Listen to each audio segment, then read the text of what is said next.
All right. Hello, everybody. Welcome back to another episode of The Market Close. It is Friday, August 15th, 3:45 p.m., and we are ending out what has been a rather volatile week, to say the least. Definitely a volatile day. A very weird day across the board. You got, I would say, something that ended up being flat for the day. S&P 500 literally is flat. It's down 0.15%, almost exactly how it performed yesterday. It was down 0.15%. But you got Bitcoin down 2%, Ethereum down 5%, Hoodie for some reasons at 114. Like, it should be down like 5% if Bitcoin and Ethereum are getting hit, but that's not happening. Grab was green, then they brought it down 523 to 513. You got Palantir down 2%. SharpLink, ugly, well below its net asset value. That's down 15%. And then you had BMNR as well. That is down 4%. Now, Trump and Putin have officially met. They are not live yet. They are about to go live, and we will switch over to that feed as soon as that news conference begins, but they are not live yet. This is a photo of them meeting today in person. SoFi is showing strength today, so that was very good for SoFi. But as you can see right here, there's Trump and Putin in Alaska. So this is Putin on U.S. soil meeting him. And there you go. You got him stepping into the U.S. for the first time in a decade. Last time he was there was 2015. So it has been a while. But the official news conference of these two talking to the media is not live yet. Now, there's going to be a proper conference, I think, later in the night. But they were going to do a conference where they sit together. And they're sitting together right now. I can see they're sitting together with each other's delegates. But they're not officially live yet. So we're going to see when that plays out. S&P again, 644 right here. SoFi, NVIDIA was at 180 flat on the day. SoFi, 2385. That's up 2%, not too bad. Reddit, 245. Got a little bit of a breakout today. Amazon, 231. Meta, 788. Tried to go for 800 at 796. Got rejected at 796, but still doing okay. Apple, 231. I mean, it's basically been a flat day since the morning. You have some stocks that got hit, some stocks that probably should be down more, but they're not down because they've already been down for the week, like a Robinhood.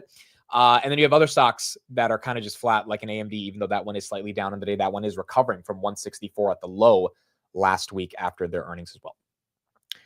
So that's kind of what you got going on. And I think now we're going to see what happens with Trump and Putin and what news we can get from that conference. The actual negotiations, I believe, are going to be happening after the news conference, and that Bloomberg reported could take up to 7 hours. And we're going to see the results from that negotiation later. This is the exact video of them meeting. Again, this is Putin's first time in American oil in 10 years. There's Putin. There's Trump. There's the handshake. And there's the conversation right there. So there you go. Now we're going to see what happens. Now we are going to see what happens when they officially do the press conference. Yeah, they're laughing. They're amicable. I mean, it's what you want to see out of two world leaders when they meet for the first time. But, you know, they've got to get a deal done, and this deal is not going to be easy to get done. So we're going to see what they end up doing. But that is what you got. Did I say American oil? I meant American soil. Dude, I definitely said soil. I'm going to rewind that later and see if I said oil. I feel like I said soil. But yes, American soil. They are meeting for the first time in 10 years. But that's kind of it. Let me know what people did in the chat. Did we buy? Did we sell? Did you hedge at all? Did you take some profits? I mean, it's been a rather flattish day from yesterday's price action. Today is OPEX day, which means there's $2.9 trillion of options that are expiring today. And,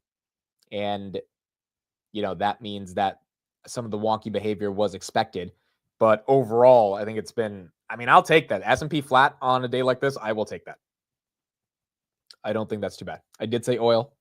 I was probably thinking of Russian oil. Yo, did BMNR add more Ethereum? Because I think I saw a headline as well of Tom Lee adding more ETH. That could have been why the stock was down a little bit more on the day. Oh, yeah. 28,000 ETH. Okay, so BitMine, they're looking at the addresses on the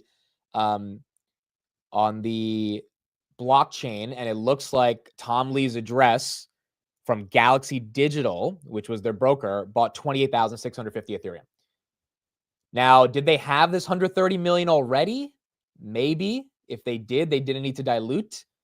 If not, they probably, yeah, they did. Okay, so okay, if I don't know if they had 130 million in cash, I kind of think they didn't, which means if they did not, they probably dumped some shares in the morning with an at the money, which simply means that they dumped 130 million worth of stock at maybe 57. They used that money to then buy Ethereum. When those shares were dumped, that's probably what caused the stock to fall off. We'll find out after hours if we get an SEC filing of an at the money offering, and that could be part of the reason why Ethereum came down. So there you go. Right? Yeah. They had 20 billion last week. They filed for 20 billion. They don't have 20 billion in cash. They filed to dilute up to 20 billion, and they're going to do it randomly whenever they want. So that could have been one of the reasons why BMNR took a little bit of a hit. But even if they did dilute by about 130 million, which let's say they did it at, I don't know, 57.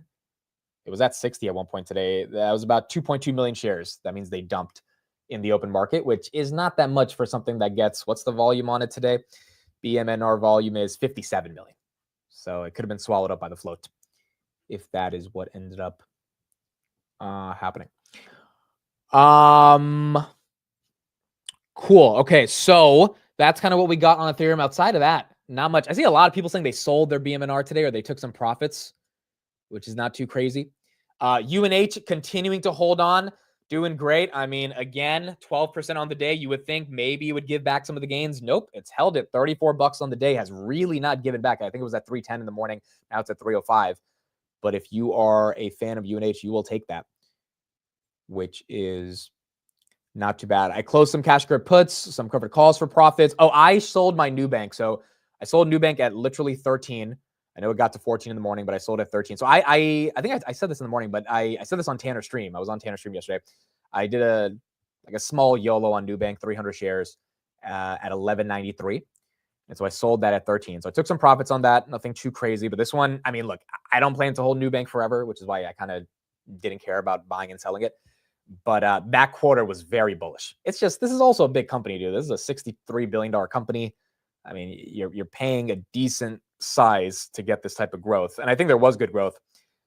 But honestly, I bought it at 11.93 yesterday. It was like 30 minutes before the bell closed. And my phone was on 2% battery because I told you guys my battery is being weird. So I don't even know how I managed to get the order in. But I was like, wait, Tanner likes this stock. They have earnings and they're down 4% today. I was like, that's got to be somewhat of a bottom. And so they ended up having a good earnings. But if you bought it with the intention to hold it, I mean, that quarter is not a reason to sell. I kind of bought it with the intention to make some money. So I made like $300, but that's what you had on Nubank. SoFi right here again, showing some really good strength today. 23.77, even with it being down below 24. It was at 24.50 earlier in the week. And then Corey right here, 100.42. You did have some insider sell as the lockup for IPO. The post-IPO lockup is ending. JP Morgan sold about 6 million shares in a block, but that one still up 1%. Sold my Nubank at 13.65 today. Not bad. It did get to 14, so anything above 13.50, still a decent sell for people. NVIDIA, again, right here, 180.11. NVIDIA was at 177 today. So, I think the option expiries were being very weird today, and it took a lot of stocks down for whatever reason. Hoodie right here, 114. Like, why did Hood go to 107 2 days ago? It's been a weird price action all week. Google tried to clear 206, was not able to do it, unfortunately. Still at 204, though. It will close above 200. Google and UNH, top two most bought stocks by the super investors in Q2. Did Steve roll his $24 covered call? You know, if he calls in today, I will ask him that question. He does have a $24 covered call. I don't know if he rolled it, but if he's looking at SoFi price actions today, maybe he doesn't. Now, granted, it could get to 24 after hours, 23.83. So that is kind of close. Open Door CEO stepped down. Kerry Wheeler. This thing was up 30% in the morning. Now it's up 7%, but still 326, breaking above 3. I think is nice for Open Door. But you got a CEO that's leaving. And that could be more bullish news for Open Door. Why is solar up today? You know, I don't know. A bunch of the solar was Enphase up. Sunrun was up. And wow, Enphase 7%. Solar Edge, that one's also up 16%. Okay, so there's got to be a solar headline that I'm not seeing, and that's getting Some momentum. Oh, we got this. U.S. Treasury Department's updated guidance on energy tax under energy tax credits under the big beautiful bill. Seems to be beginning construction of solar and wind projects by like June of 2026. They're also eliminating 5% cost-based safe harbor for most projects now requires physical work. Okay, there's a bunch of things right here. I'm looking at a document. There's a lot of different updates on solar. I haven't read through all of them, but based on the stock price reactions, it looks rather bullish. I don't think they're bringing back the subsidies for solar, but they may not be as stringent as the street thought they were going to be. And that's why these stocks are getting a little bit of a boost right here. So there you go. That is getting some of that momentum. Trump and Putin not live yet. They should be live pretty soon, maybe at the close, and we're going to see what's going on there. Here's a little bit of coverage on that, and they should be going live probably in like 10 minutes, if not sooner.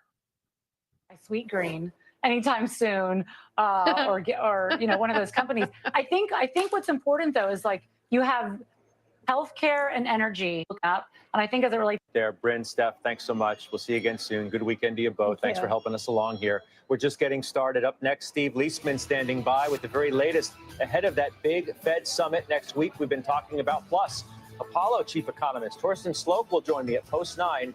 And we want to show you some pictures from moments ago. So there they are. Once again, Presidents Trump and Putin sitting down in the room where it is happening at this very moment. We're back after this. Okay, so it's not live yet. We got 3 minutes until the close, but it should be live soon. And then we're going to see. We are going to see what Trump and Putin end up saying. Yeah, it is not officially live yet. They're all sitting there, though, so I think they're all waiting to like talk to the media. But they have not officially started talking yet. Lyft right here up 8%. Lyft also great day. Intel right here 3%. Hoodie looks like she might get a 114 close. We got 3 minutes. Palantir did give back some of the gains over the past week. 177 down about 2%. Then Tessie. I don't know why this one got hit, but this one did get hit down 1.5% as well. So there you go. People are degenning into DJT calls right now. DJT. Dude, well, yeah, that's up 5%. This thing is still a $5 billion market cap. I think Truth Social does like $2 million of revenue. So, yeah, this one is still green on the day. And again, SBET, they have now 750,000 Ethereum. But that stock down 15%. Street did not seem to like the earnings. Nubank right here, 1306, S&P 643, Palantir 177. Nebbia's great day, 4.5.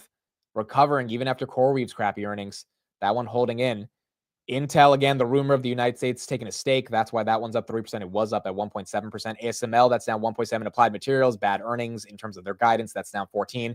PayPal has been replaced in the Granny Shots ETF. This was the official document that I said I would show in the morning. So they took out FICO, Intuitive Surgical, and PayPal, and they brought in Lam Research. No. LRCX, that is Lam Research. That Lam Research and Broadcom. So those are the additions and deletions for what we have as well. Yeah, the Reuters feed was old. They are together, Trump and Putin. They just haven't started talking. Otherwise, the streams would have switched to them. But they are sitting together with all the delegates from each respective country. They're just not. Oh, I see what they're doing right now. They're getting the translator set up. I see what they're doing. Okay, so it should be starting pretty soon. They are getting the translator set up, and then they will likely be ready to go live. All right, folks, here we go. It is Friday, August 15th. Thank you, everybody, for being here. Let's see how this ends up playing out. It is 4 p.m., and officially, after a rather volatile week, the stock market is now close.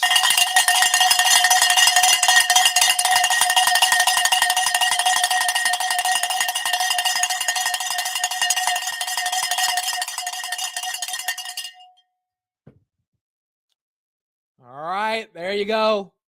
We are finished for the week and for the day. The weekend is here. Friday, officially done with the second week of August. I believe this is the 7th week of Q3.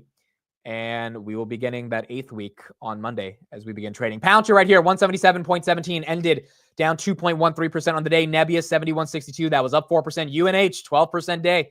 Buffett, Tepper, Burry, everyone seems to like this one on Wall Street, at least the super investors. And that one gets a bump up 12% based on those 13F filings. Lyft right here, that's up 8% on the day. Bitcoin was down 2%. Ethereum, they're taking it below 4,300 right here. Hoodie, 114. We got a 114 close. Not too bad, up 3%.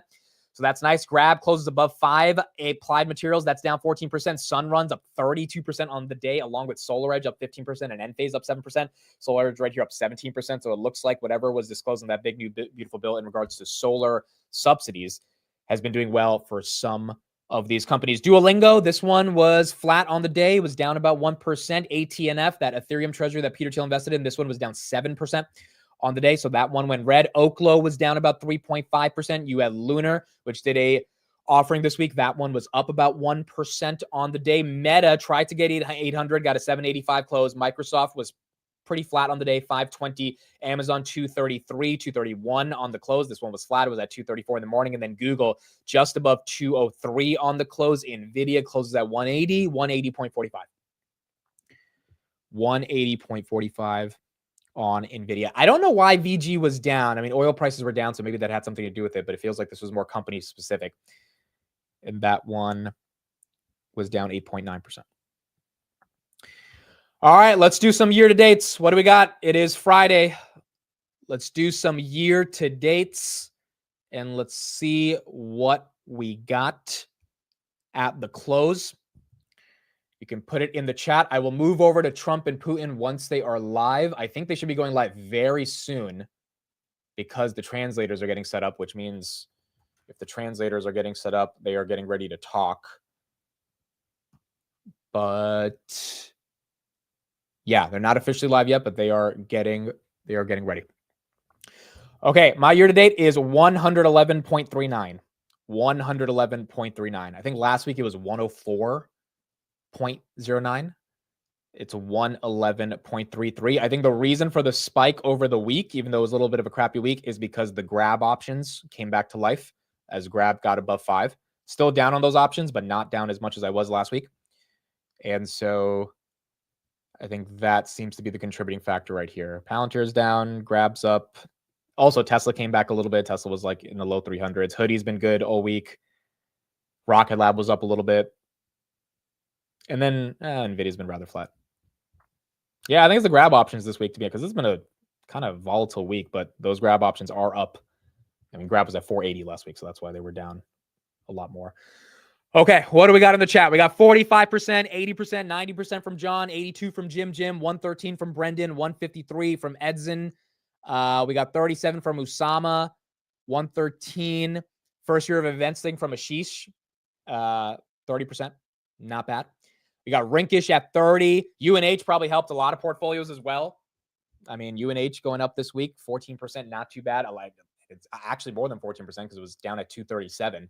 So that one should have created some momentum for people. 79% for Lenny, 106 for Greg. Again, I see a lot of people well over 50. Ben up 190%. Hoodie contributing to that. Bionic at 44. DD at 40. Eric at 64%. V White at 51. Manny 68. Cameron 108. Mitch 103. There's a bunch of triple digits as well.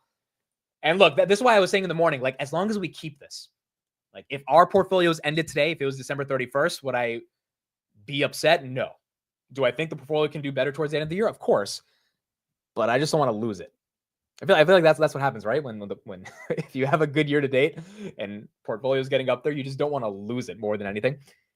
And so now we just got to see if we can get through Q3 and Q4.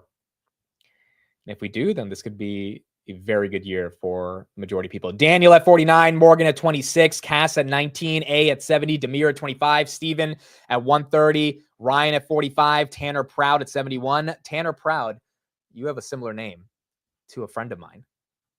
And although that friend of mine tweeted yesterday that he got a new laptop or he got a new computer, I don't know if it's going to stop him from being late. So, yeah, I made sure to to ask him yesterday if that would stop him from being late. And then all of you guys in the comments were like, bro, you're the last person to ask if this means he's not going to be late. So shout out to Tanner Invest. That's awesome. Elaine's up 110%. Todor's up 82%. K Hune 188. William 238. Ryan said year to date bankrupt. My wife left. It is what it is. It happens sometimes. Hotel in Tokyo 68. Magusto 68. David 20. MJ 103. Tim 117. Not too bad. Not too bad across the board. Across the board, it looks like even with this week, we are not doing too bad. So there you go. All right, Trump and Putin, are these guys live? They are. Let me pull up to this feed. It looks like they are getting ready to go live, but they're not live yet. Platform in Alaska. This was a fascinating moment also because you had the two men walking to this platform, flanked by F-22 Raptor fighter jets, so a display of U.S. military might just outside the shot there, and a flyover by a B-2 bomber and American fighter jets, another reminder of American air superiority and military might there, even as you get this very warm and friendly greeting. So sort of two sides to the same coin, I guess you could say, Morgan, as they have this greeting. Now they've had a quick... Bro, Trump's handshakes are so aggressive. Have you guys seen the compilations of his handshakes? Like, look at this, bro. He like really shakes someone's hand. This very warm and friendly greeting. So sort of two sides to the same coin, I guess you could say, Morgan, as they have this greeting. Now they've had a quick bilateral meeting with both sets of leaders and their top advisors, and they're now behind closed doors. The pool, as you can see there, pool camera a little shaky as reporters were eager to capture these photos and then quickly ushered out of this meeting room. Reporters now out, meeting now underway, and we wait to see what might happen more. Yeah, that flyover got my attention too. Eamon Javers, thank you for bringing us the latest, and we'll continue to see you throughout this hour as you monitor for more headlines. Well, let's get reaction to this historic meeting between Trump and Putin. Joining us now in an exclusive interview is Mark Esper, former defense secretary. Secretary Esper, it's great to have you back on the show. Welcome. Great to be back, Morgan. Thank you. So let's start right there, because this is Putin's first time in Alaska. It's also his first time in America. Morgan says Putin like me. I know you guys make fun of how I say Putin, but she says it the same way I say it. I'm just saying. American soil since 2015. What is the significance of this meeting and the expectations that we should have here? Well, the world's holding its breath right now, hoping that it plays well in terms of Ukraine's favor, that there might be a ceasefire that leads to some agreement, but we won't know for some time. And obviously, everybody's going to be focused on what happens in this initial one-on-one or three-on-three now and what comes out of it. So I think we're all waiting to see. It could determine the future of Ukraine and obviously stability in Europe. What are your thoughts on the fact that this has gone from a one-on-one meeting, at least the initial part of it, to three-on-three that's going to also include Secretary of State Marco Rubio and Special Envoy Steve Witkoff? Yeah, look, I think that's a positive because it means the United States has more eyes and ears on its side, looking at what Putin's saying, listening to him, understanding the nuances of what he may be trying to communicate, what he's trying to put on the table, and then being able to give President Trump advice or interject as need be. You know, I've been in those meetings with world leaders with President Trump, and he's open to having his cabinet members and others contribute to the conversation. So I think it's a positive that they're there. The flyover we just talked about with the B-2 bomber, the F-22s, the show of military force. This is obviously taking place at Joint Base Elmendorf-Richardson. What's the read-through there? Yeah, look, it's great stagecraft by the president, right, to have that big red carpet flanked by 4 F-22s, the B-2 flying overhead. And it's interesting, as you know, that many times aircraft from Alaska, American fighter aircraft, are intercepting Russian bombers that fly close to our airspace. And so it has that twist to it as well. And of course, we know about the history with United States buying it from Russia, Alaska buying from Russia in 1867. So it has all this drama behind it, this history, these theatrics. But look, it's part of this. We'll see what happens when these two men come out of their meeting and what they have to say. President Trump was very clear. He said he'd know in the first couple minutes. We know that he had those few minutes in the car ride over in the Beast.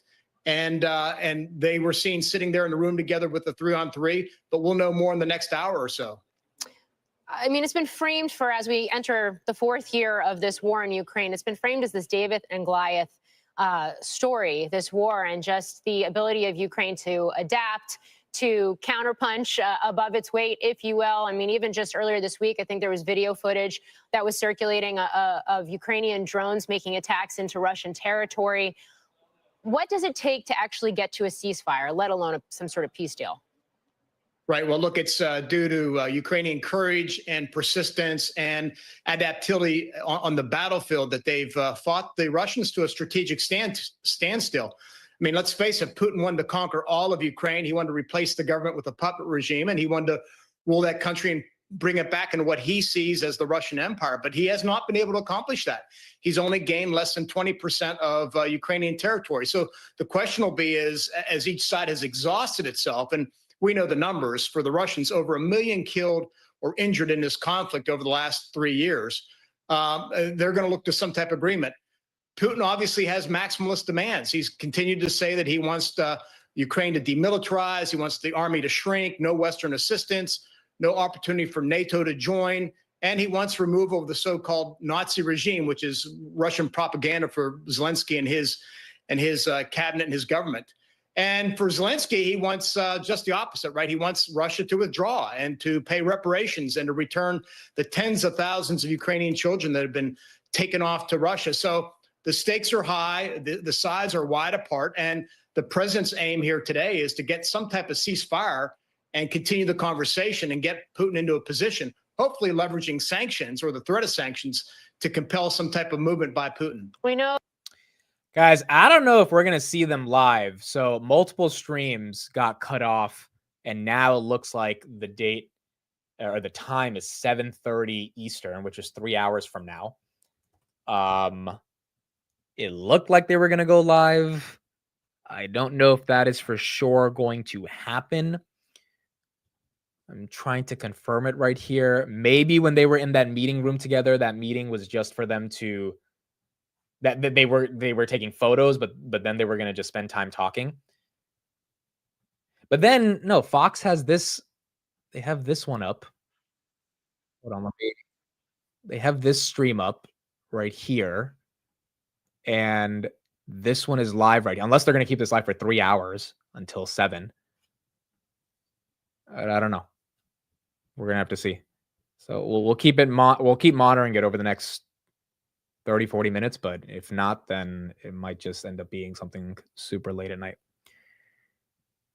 I don't think they would negotiate before the meeting. That makes no sense.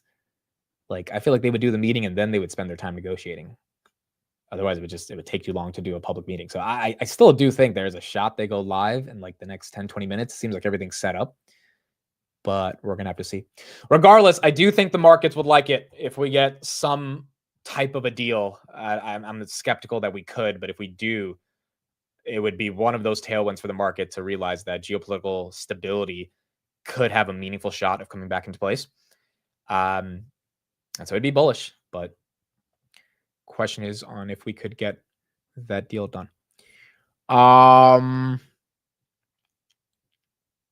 right, so that is what we got. You'll have to stay live for the next 8 hours today. Yes, that'll make up for leaving yesterday.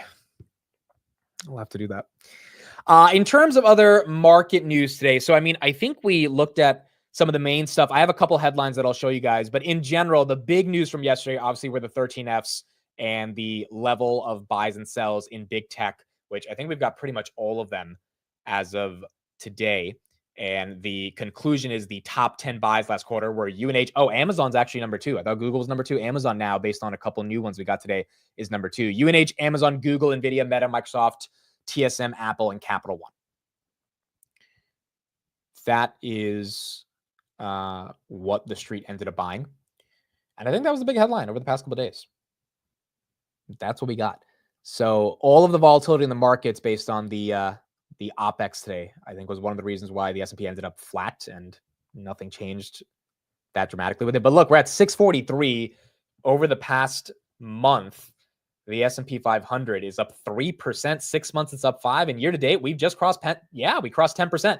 We've closed up 10%, 10.06% as per today's close. So another 10, you're talking about, is that 680? No, a little bit above that. That is 7,007 on the S&P. And that would be 20%, which would be 3 years in a row, back to back to back of 20% gainers for the S&P. That's a good poll. Let's ask that right here in the chat. Who thinks we actually get the 3 years back to back to back? Steve said he should be able to call. He might take maybe 20, 30 minutes to call in, but I will get him on if he is able to come in probably by like around 4:30, 4:45-ish. Okay, do we go 7K S&P 20% back to back to back this year? What do we think? Assuming we get the Santa rally. Correct. Assuming we get the Santa rally. Steve. Oh, I forgot. Steve was on the show 2 days ago, and he said, what he said, was it Steve who said this? No, there was a Sam. Sam said 7,150 is, or did he say 7,500, guys? I think he said 7,500. And I was like, you sure, bro? He was like, yep, 75. I was like, okay, 7,500. So Sam did get super bullish. I think Steve's still sticking to 7,000. 65 million shares of UNH were traded today. The 2X long ETF, UNHG, which launched last week, this bad boy was up 24% on the day. And it was the 37th most traded ETF as people wanted exposure to leverage when it comes to UNH. So you did have a lot more money coming in. Tom Lee said 7,500. What? I think you're right. I think he did say that. Sam definitely said 7,500. I don't know, bro. 75 from here, that would be a gain of 17% on the S&P by the end of the year. I think that's a little aggressive. Just a little bit. I don't know if we easily get that. But 7,000, I do think there is a shot that that we can get there. All right, let's take a look at some of these charts. So let me show you guys this one, and then we'll do a different one.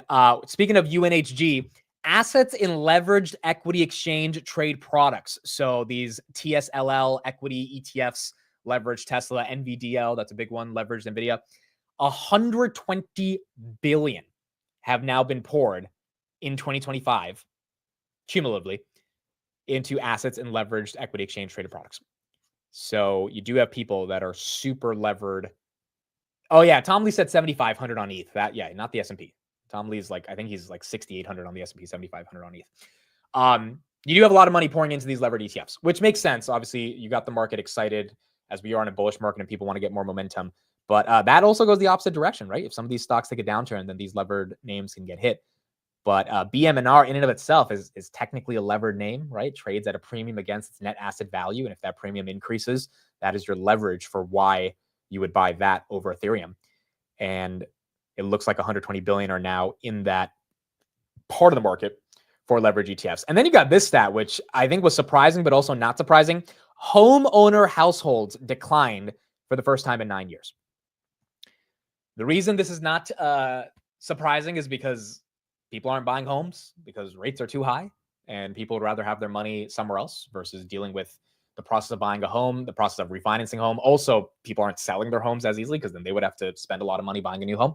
But it is kind of shifting this whole concept of the American dream. I mean, I wonder 10 years from now if the American dream, which has largely for the past 100 years been, you get a job, you get a house, you get a reasonable 30-year mortgage, and you have a family. Right? That has been sort of the epicenter of the American dream. I wonder if the house part of that dream continues to exist.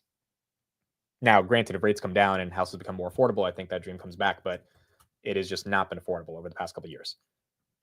And 25 bips doesn't make it that much more affordable. So we're going to need some meaningful rate cuts. However, we did get the lowest interest rates, lowest mortgage rates. This morning, they came in at 6.47%. Last week, they're at 6.5%.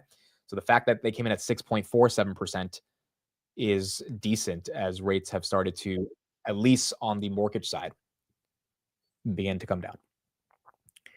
So that's what you got there. Is the leverage ETFs a top signal? I don't think so. I think it's just more bullish momentum. Not saying it's good or bad, but like people are going to speculate. And it's, you know, if you think, look, if NVIDIA was when NVIDIA was 90 today, anyone who bought NVDL has done very well because NVIDIA itself has doubled from 90. So NVDL has gone up 2x that, which means if you felt NVIDIA was undervalued and you wanted to gain more leverage to it, it's not that crazy. Now, would I buy NVDL here? Probably not. But to me, the level of assets in those ETFs is more so a function of the fact that things got really bad in April. People took advantage of that, retail in particular. But I wouldn't say that's necessarily toppy. It's just a function of assets that are maintaining some of their momentum. Ethereum, 4,300, 4,400 now. That's up a little bit, still down 5% on the day. And then Bitcoin is also still down at 117. We paid off our current home, but I'm considering a bigger one. Yeah, if you are someone that has paid off their home, I mean, it is one of the things that, you know, it is a asset that you've been able to accumulate. And I think the question for a lot of those people is, hey, can I flip this and get way more money than I paid for it? And then can I get a good rate on a new home that maybe is a bigger home, better for my lifestyle, whatever it may be. But the only way that can happen, the only way that thought process even goes through is if we lower rates. And unfortunately, we have not seen that happen yet. Okay, so now the live streams are saying 4:30, which is, it's 4:21. So it looks like they are now happening at 4:30, maybe-ish. Maybe, we'll see. It looks like some of these live streams change from 7:30 to 4:30. So I would imagine in the next 10 minutes, we will see Trump go live. And then we'll see what he ends up saying with Putin. Paying off your home is great when you're about to retire. Yeah, I would imagine. I mean, if you're about to retire and you don't have to deal with the mortgage, that is definitely something that people would be excited about. This is the ex-Twitter CEO. Do you guys remember Parag Agrawal? This was the guy that Elon texted, "What did you get done at work today?" And then he fired him. He's starting a new AI company. I have no idea what it is, but let's take a listen. Parag Agrawal, new CEO of an AI company. It seems like he raised $30 million for it. And this is what he had to say. At least publicly back in the world of technology. You know, I was reading about parallel web systems, the idea that the customer is the AI agent, and there's just a place to start. Tell us about this startup, what you're doing, why you're doing it. Hey, Ed, first of all, thank you so much for having me. After leaving Twitter, one of the things I was doing was just writing a bunch of code, tinkering around. I was actually building AI agents a couple of years ago that were mostly collecting information from the web, bringing it back to me so that I could read it. And I had a couple of realizations doing so. One, that the AI agents are going to be the primary customer of the web going forward. They will use the web a lot more than humans ever have. And two, the web that exists isn't built for them. It's not ready for them. Everything I and so many people have built over the last 30 years has been built for humans. And for AIs, their needs are different. And that's the problem that we're starting at Parallel. And that's why we describe AI agents as our primary customer for all the technology that we're building. I have no idea what the startup does. Is it just me? Or is it, does anyone understand what the startup does yet? Maybe I'm not smart enough to get it, but I have no idea what the company does. There is actually some news that we're breaking here, right? Which is that you've raised around $30 million for Parallel. You know, that's a lot out the gate. Just tell us about how that came about and the team that you've built. When we started with this vision, our vision is like a big vision in order to really transform what the open web looks like. Doing so requires reimagining from the ground up every part of the infrastructure that spans the crawl, the index, ranking systems, reasoning systems, completely new interfaces built for AI systems. And as we sort of thought about what it would take to build all of this, I think that was the appropriate amount of money to raise. Okay, I have no idea what it does. Apparently, it's a tool for AI agents to search the web. So it's an API they're building for AI agents to talk to each other while searching the web. Which, look, I don't know enough about the company, but why can't Google or Perplexity or any of these larger companies go deep into the agentic workflows of what the internet will look like? I don't know, like a lot of these startups that are getting funded, you talk about bubble. I'm like, how did that raise 30 million? Like, what is the big vision there that is somehow going to meaningfully build a new internet that Google isn't already working on, or Perplexity hasn't, or like Apple's not going to be working on eventually with their agentic workflows? Also, the problem with a lot of these people that are talking about agents is, and this is why we got to put some respect on Apple's name, and hopefully they can just execute. None of these agents are relevant unless they have distribution. And Apple has 2 billion devices. If they make Siri a real agent, they've got all the distribution. They've got the ability to get people to actually like have a personal assistant in their lives, do all these autonomous tasks for them, which is kind of the hope of what AI could look like as a daily use case for people. So, I mean, a random startup's not going to get 2 billion people to use their product. So it makes me wonder, like, where is the actual use case for agents in any meaningful way? Speaking of ChatGPT and agents, take a look at this chart that came out this morning. This one was also incredible. We talked a little bit about it when it comes to the revenue. We got the updated answers for Grok and Claude. So ChatGPT has done $2 billion in revenue on their mobile product. Their average spend per user, average revenue per user is $2.91. Grok's is 75 cents. And Grok has only generated 25.6 million this year, whereas ChatGPT is doing 193 million a month. And I was asking today, why is Elon spamming Grok Imagine every day on his Twitter account? Maybe it's because he wants more people to use Grok, because not enough are using them. And it looks like GPT is just running away with it. I'm sorry. It really looks like GPT is running away with the competition for consumers using AI bots. And it doesn't mean Grok and Claude and Copilot and Gemini are not going to be relevant, but it definitely means ChatGPT is going to get the valuation ahead of those guys, given the type of user base they have. So, $2.91 per user, that's not a lot. It's $10 for every US user. So it's the ARPU is higher in the United States, but globally, if that $2.91 turns into $10 over the next coming years, that is going to be a lot of money. Yeah, Android has more than 2 billion users. That's right. So whatever agentic workflows these startups are going to come up with, if the big guys can just make agents real, and they should have enough R&D to get those agents to inevitably become successful, they can push it to billions of people. And I do think in 5 years, we're all going to have agents versus just like using the web that we use today. Obviously, the question is going to be, how advanced does this tech get there to make that happen? Okay, Trump and Putin, they are not live yet. It does look like it will happen. Lots of streams are now popping up. I think the White House stream is about to pop up as well.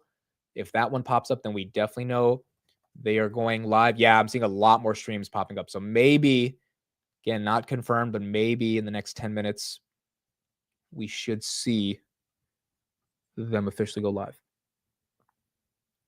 A lot of people don't even know about Grok. Yeah, dude. I mean, I think most people don't know about Grok. People on Twitter kind of know about Grok. But outside of that, it's tough. Even, dude, you got to give Perplexity credit too. The fact that Perplexity got to 20 billion in valuation, and Perplexity is, kind of just the search engine powered by AI. I mean, which you would think ChatGPT is similar to Perplexity, but Perplexity still was able to get people to use them over some of these other platforms. Is pretty incredible.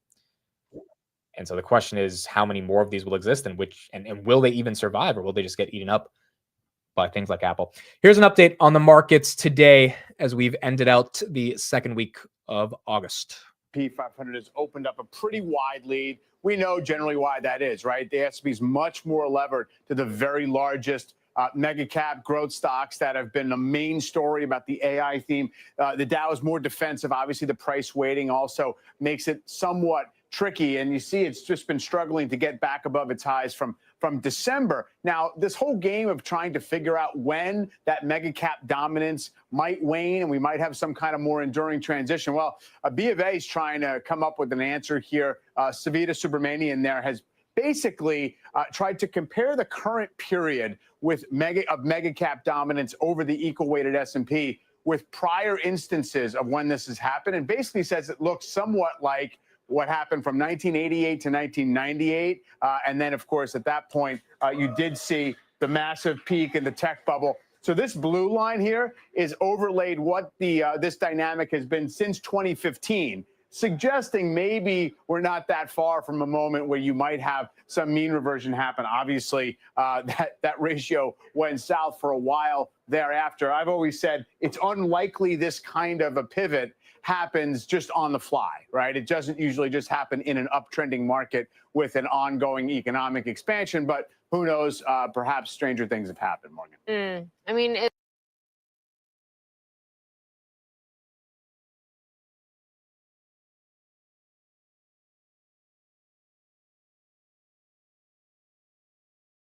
Oops, sorry, I was muted. Sorry. I was saying the Dow hitting intraday on the or intraday all-time highs is interesting because they only have 30 names. And obviously the reason it went up today is because of UNH going up 14%. But that's not that's not easy for the Dow to do, given there's only 30 names, very concentrated. They replaced Intel with Nvidia last year, which was a good choice. But the S&P obviously has had a much better run this year, given the tech names have started to do better in the S&P. Dude, I miss one day and I start muting, bro. Goodness gracious. This is why we can't miss a day. This is why we can't miss a day. It's true though. When you miss a day and you do something in a routine, the next day you come back. Like I think the morning was good, but you still feel a little off your game, you know? So it's kind of like you gotta keep it consistent to be on track every single day. Steve said he's going to be calling in 15 minutes. So I think we'll get to hear from him in 15. It's 4:30. This Trump-Putin thing is not live. Every stream says it's going live at 4:30. So even if that's at 5 o'clock, I'm just curious if it actually does. I do think it's happening, dude. You have too many streams that are getting ready to live stream this. So it likely should go. I thought you were doing the close yesterday. Yeah, maybe I should have made that more clear. I thought I said I wasn't doing the open or close, but dude, my phone had 2% the whole day. It was so weird. So I could have done the close if I had a hotspot, but then my phone was on 2%. I'm like, this hotspot, there's no way this hotspot's going to last. So I was just like, it makes no sense to even try. But yeah, we are back today. Dude, the medium well steak I had for lunch is great. It was probably more than well done after I put it in the microwave, but it was great. It was a great lunch. Absolutely great for that medium well / well done. Tanner called us refugees. Yeah, I think I heard Tanner say that. Tanner called me and he was like, hey, everyone in my stream is asking where you were. And I'm like, I couldn't do it today. And then he said, everyone's acting like a refugee. I'm like, dude, that's hilarious. He also, apparently in his chat, you guys said I didn't sound like me when I called in. I don't know if it was the echo in the apartment maybe, but everyone was spamming, this is not a myth. This doesn't sound like a myth. Maybe it was just the echo, or maybe it was my AirPods or something. Literally, my phone died when I was calling Tanner.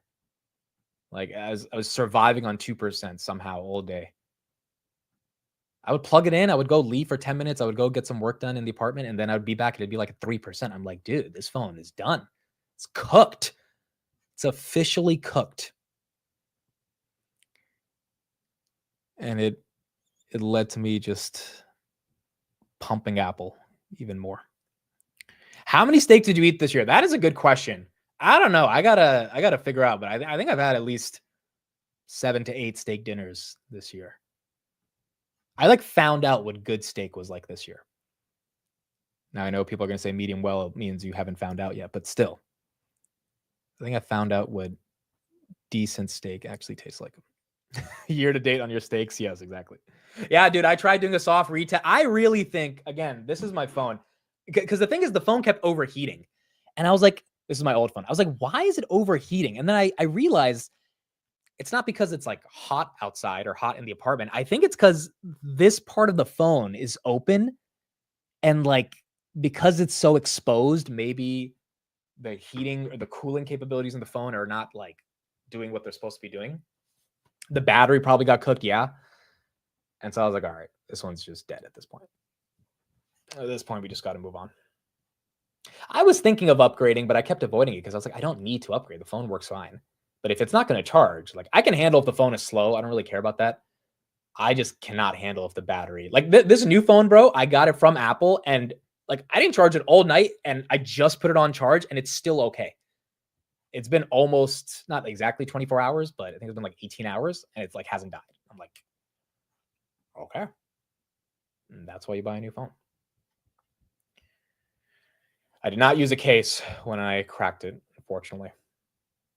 I will get a case for this one. Take the sticker off your phone. Dude, I gotta keep the sticker on the TV. I have to. S&P right here, flat after hours. I gotta keep the sticker on the TV when I post it. I have to. It's gonna be so good. That picture is gonna be so good, dude. There was this account that that quote tweeted my not quote tweeted, but they screenshotted my story about the girl I went on a date with, and they were like, "There's no way this happened." I get when people like lie for content because it's a good story, but I'm telling you guys, it's a real story. Like, it's way too specific for me to come up with that conclusion for it to be a lie. But yeah, there was these accounts that were like screenshotting my tweet, and they were like, "There's no way this happened." It's just too convenient. And I really wish it was a lie, and I would just admit it, but I'm so serious. She said beyond me. And I was like, all right, you can believe it's a lie, but it's true. It really is true. And I tried to convince about Tesla, but she was convinced he was a fascist, dude. And is that crazy? Is that hard to believe? Like, a lot of people think Elon's a fascist. I don't agree with them. But a lot of people like think he's like one of the worst humans on the planet. And so it did actually happen. What was his name? Dude, the amount of people that commented what was his name was also funny. It was hilarious as well. All right, these guys are still not live yet. We got a little bit of coverage on it, but they are not actually there. Likely, again, it is set up, but not here yet. We showed the meeting at the airport in Alaska, but it's not officially going. I do think with the amount of streams popping up, it should be happening rather soon. Okay, let's get an update right here on rate cuts and what we think will happen there. Again, Jackson Hole is tomorrow, not tomorrow, August 22nd, 7 days from today. And so that's going to be very important. We need Powell to not be hawkish. And if he is, it's not going to be the best. If he's not, it'll be better than what I think the markets are expecting. Inflation in the pipeline coming from PPI being so strong. And when pipeline inflation is high, it ultimately translates into higher consumer prices. Steve, you know, I thought we had moved from believing that they were going to be more concerned about inflation being sticky to erring on the side of labor market caution. And if there was any fallout there, that they would cut rates. Mr. Sloak next to me here suggests we may have moved the needle on that a bit. First of all, I thought you put Torsten on the list. Maybe now he's the 12th candidate when you asked him what Fed Chair Torsten Sloak would do. I don't know if you have the power to do that, but you might, Scott. You're pretty influential. Listen, I feel like if folks were paying attention, they weren't sure about the move that you just characterized there, Scott. Yeah, the big revisions were a big deal, but we did do 73,000 in the month of July, and that may be the right run rate here. And nothing has really clarified, especially on the inflation side. I feel like the market talked itself. Oh, we have a little bit of coverage. It's not live yet, but there's some footage right here. Let me go to this, and then we'll keep going. Very well. Our country is doing very well. We're setting records economically like we never have before, including the stock markets are all at a record high. We're taking in trillions and trillions of dollars with tariffs. We're going for a meeting with President Putin in Alaska, and I think it's going to work out very well. And if it doesn't, I'm going to head back home real fast. I mean, if it doesn't, you walk. I would walk there. Yeah, the president's saying he would walk, Martha. Yep. And, you know, I did that. It's interesting, just the logistics on Air Force One. Can't really get out big pieces of video because there's security and Wi-Fi constraints and everything. But I got that little clip out separately from the interview that we had. And then we fed everything else once we landed here. But, you know, he talked a lot about that he came back to it like 3 different times, that he could walk if he didn't feel it was going the right way. We are now, what, an hour and 30 minutes in? He hasn't walked yet, so we'll see. Yeah, I mean, it seems that that's a good negotiation tactic to enter with the very real possibility that if it doesn't look like you're going to get what you want, you might just leave because you see you're not getting anywhere. But so far, they've been in there, as you say, for about an hour and a half. So the hope is that they are getting somewhere. You can just imagine what it's like to be President Zelensky waiting to hear any information about what they're really talking about that has so much to do with your own country's future, Brad. Exactly. So we're waiting for any word, really. America's Newsroom co-anchor and the 5 co-host, Dana Perino. She is back with us. Was that President? All right. Steve said 5 minutes, then he'll be live. Yeah, I don't know, guys. They've been all over the place on if we're actually going to get a live stream with both of these guys. Maybe they are negotiating and then they're going to do live, which would be like 3 hours from now. So we'll see. But if we don't get it, then on the Sunday Future show, we will cover it. Also, we're not having Pounter Weekly today. A couple people can't make it. Also, there just wasn't a lot of news this week after 2 weeks of heavy news with earnings. So Sunday we'll be back for the Future stream. We're gonna see. We're gonna see if they can actually get something done. Yes, they are in Alaska. They are in Alaska.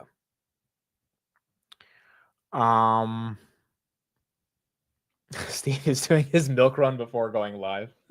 I think he's literally just getting out of a meeting. So he should be okay. Dude, I'm not doing anything tonight other than going to sleep, bro. I legit have not, like, I don't know what it's been this week. I think my sleep score has been disgusting all week. Like, I don't know why every night it was like 2 a.m. going to sleep. It just like every night is like, it's just something happening every night, or just me like being up doing something. And I did not get good sleep this week. So I'm going to be sleeping tonight. And, well, I mean, it was a lot of moving back and forth. And then Saturday, I'm still moving more stuff. So, like, yeah, I think the goal for today is go to sleep. It all goes downhill after you turn 27. Exactly. First pod from the new place will be September 1st, Labor Day. I think Labor Day is a good day. I think it'll have everything set up by then. So, yeah, September 1st. We'll go live. I do not have an Amazon wish list for apartment stuff. I pretty much got everything. I wouldn't want any of you guys to buy anything either. You guys have been more than kind, showing up every day. The super chats have been you guys have been very, very generous. So I don't want anyone to buy anything, but yeah, I pretty much got everything I needed. And so I think we should be good to go. The color scheme of the new place, that's a good question. The sofa's like off-white. I mean, like the apartment itself is like how do you describe it? It's not white, it's not gray, it's not black. It's like, dude, I honestly don't know how to describe it. It's like a I don't know how to describe it, honestly. But it's like dude, there's an easy color for this that I'm forgetting.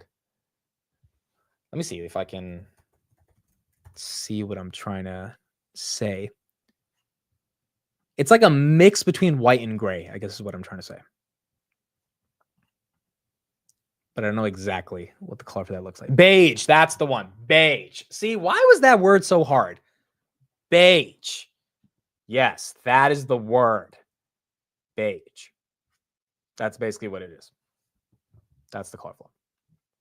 But I don't know. It might look different when I like start putting stuff up on the walls and everything. But yeah, beige is, I think, like the way it actually is. That's the most common paint used in rental apartments. Yes, exactly. So that's what we got. That is how you say it. You're not going to troll me on that. It's beige. There's no way it's not. That's not how you say beige. There's no way. It's not beige or anything like that. See, I could have lied right now and said beach to troll. That could have been another Metallica. That would have been funny. I could have rolled with that. I could have easily rolled with that. But I know it's beige. Beige would have been funny, though. Beige would have been so funny, dude. That would have been so funny to do that. But it is beige. Okay, are these guys live yet? I don't think so. They really trolled us saying they were going live, bro. They are not going live. But see, then you got this feed up. This feed makes me think they're about to go live. Like, unless that's happening hours from now, I think they're about to go live. And they would do that before, because Bloomberg reported the negotiations could take more than 5 hours. So there's no way they're going to do it after the negotiations. I mean, they probably still will. Hopefully it's something good, but I think they would do it before. Yeah, that's true. There are no people there. There's no people sitting there. So, dude, it's beige. What are you guys saying? Do we have to go to Google for it's beige? There's no way I'm getting this wrong. How do you say beige? Oh, dude. All right. If this is not beige, because the way it's spelled doesn't look like it's going to sound the way I want it to sound. I'm not trolling, bro. If I was trolling on this, and then I did reverse psychology to make you think I could have been trolling by saying beige, but then I actually am not trolling, which was a like pseudo troll because I actually was trolling. I'm not smart enough to do that type of a troll, okay? That's like trollception. That's troll inside of trolling.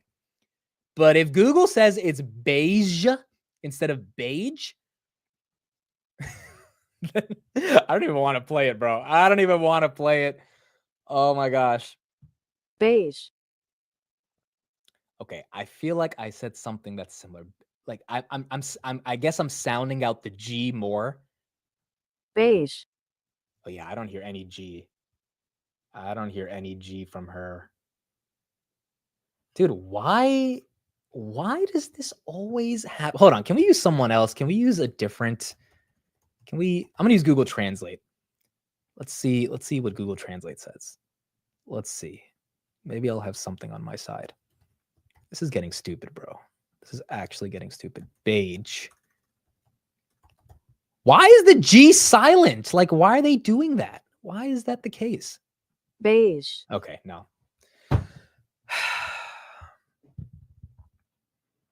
See, this is like, I couldn't possibly come up with a troll that's that good to make you think I could have trolled, but then I wasn't trolling, but then at the same time I am trolling.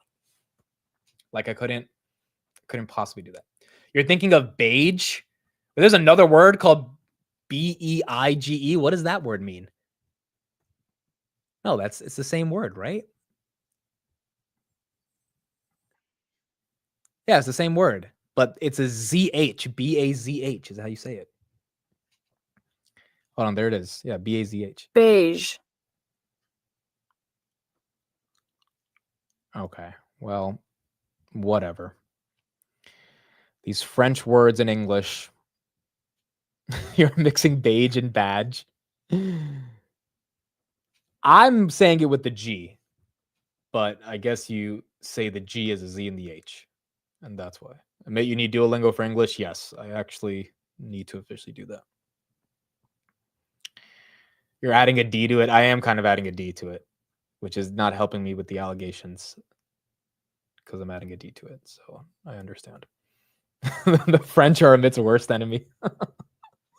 Ask if beige means more than one thing. Does beige mean more than one thing? Let's see. Literal meaning is the color. Metaphorical meaning is bland or unremarkable. Oh yeah, beige is kind of used like mediocre, technically. Okay. So those are your two definitions.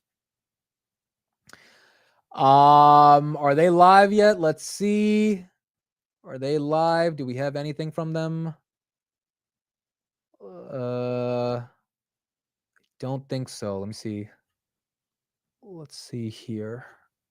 Also reminds me, Dana, just advisors and others are there. I would suspect at the discussions we're having right now, the president and possibly Wickoff and Rubio, but the president for sure has laid out a general outline of some of the good things that would happen, Vladimir Putin, if you move towards a ceasefire. And I would suspect at lunch, some of the specifics of what that would mean in terms of the deals, the economic return of an economic relationship, a return of a geopolitical relationship with Putin going forward here. This is one of our last few checks that we will be conducting. We will try to get one more good one in here, especially with our interpreters, to make sure that everything is sounding great. All translation is going through the right channels. If I remember off the top of my head, for those that will have any of the transceivers, I believe 00 is floor, 01 is English, and 02 is Russian. Correct. Yes. And that is confirmed by State Department. Again, that's what it should be. 00 floor, 01 English, 02 Russian. I am speaking from the Russian lectern over here and just doing a couple sound checks. Again, my team is just right off over to the side. I will get a white balance too for all you. All right, so it looks like there's a chance we go live soon. It looks like they're doing the final translation and audio checks. But I will keep you guys updated on if that takes place. All right, folks, let's get someone onto the show to discuss what has been going on in the markets. Ladies and gentlemen, Mr. Steve. Steve, what's up? I got a rant to go on. Okay, floor is yours. I got a couple of rants to go on. Dude, I need to build the rant intro so I can press a button. It's like breaking news rant. I gotta build that. All right, there's a few rants. There's a few of them. All right, I might have to interrupt your rant if Trump goes live, but go ahead. You got it. Well, listen, the president of the United States is way more important than me. But first rant is the picture you sent me of your steak. I already told everybody about it. I already told them. Half of the steak is free. And now I eat at the restaurant that Amit went to, fairly often. Steve introduced me to that restaurant. And the fact that I've never seen a steak cooked like this, where half of it is gray, okay, and the other half is like light pink, is crazy to me. You're exaggerating. It's not. I am not exaggerating. Show your phone. Actually, yeah, you're kind of right. But still. Oh, yeah. Exaggerating. Half of that piece of meat is gray. The other half has a little bit of pink. Like, that's crazy talk. Dude, it was so good. It was so good. Crazy talk. It's kind of like a beige color. No, sir, that's gray. Well, I made it officially well done when I put it in the microwave for lunch. Wait, what?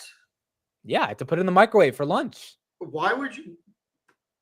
What do you mean, why would you? You want me to eat a cold steak? Oh, I eat cold steak all the time. Okay, no. Now I need the chat to participate here. Like, is putting it in the microwave worse than cold? You throw it in a frying pan. You don't put it in a microwave. Dude, I'm not going through all of that just to eat. Please go through all that. You throw a frying pan on the stove countertop. You put the flame on, 30 seconds each side. You're good. Cold steak, really? Oh, it's delicious. All right.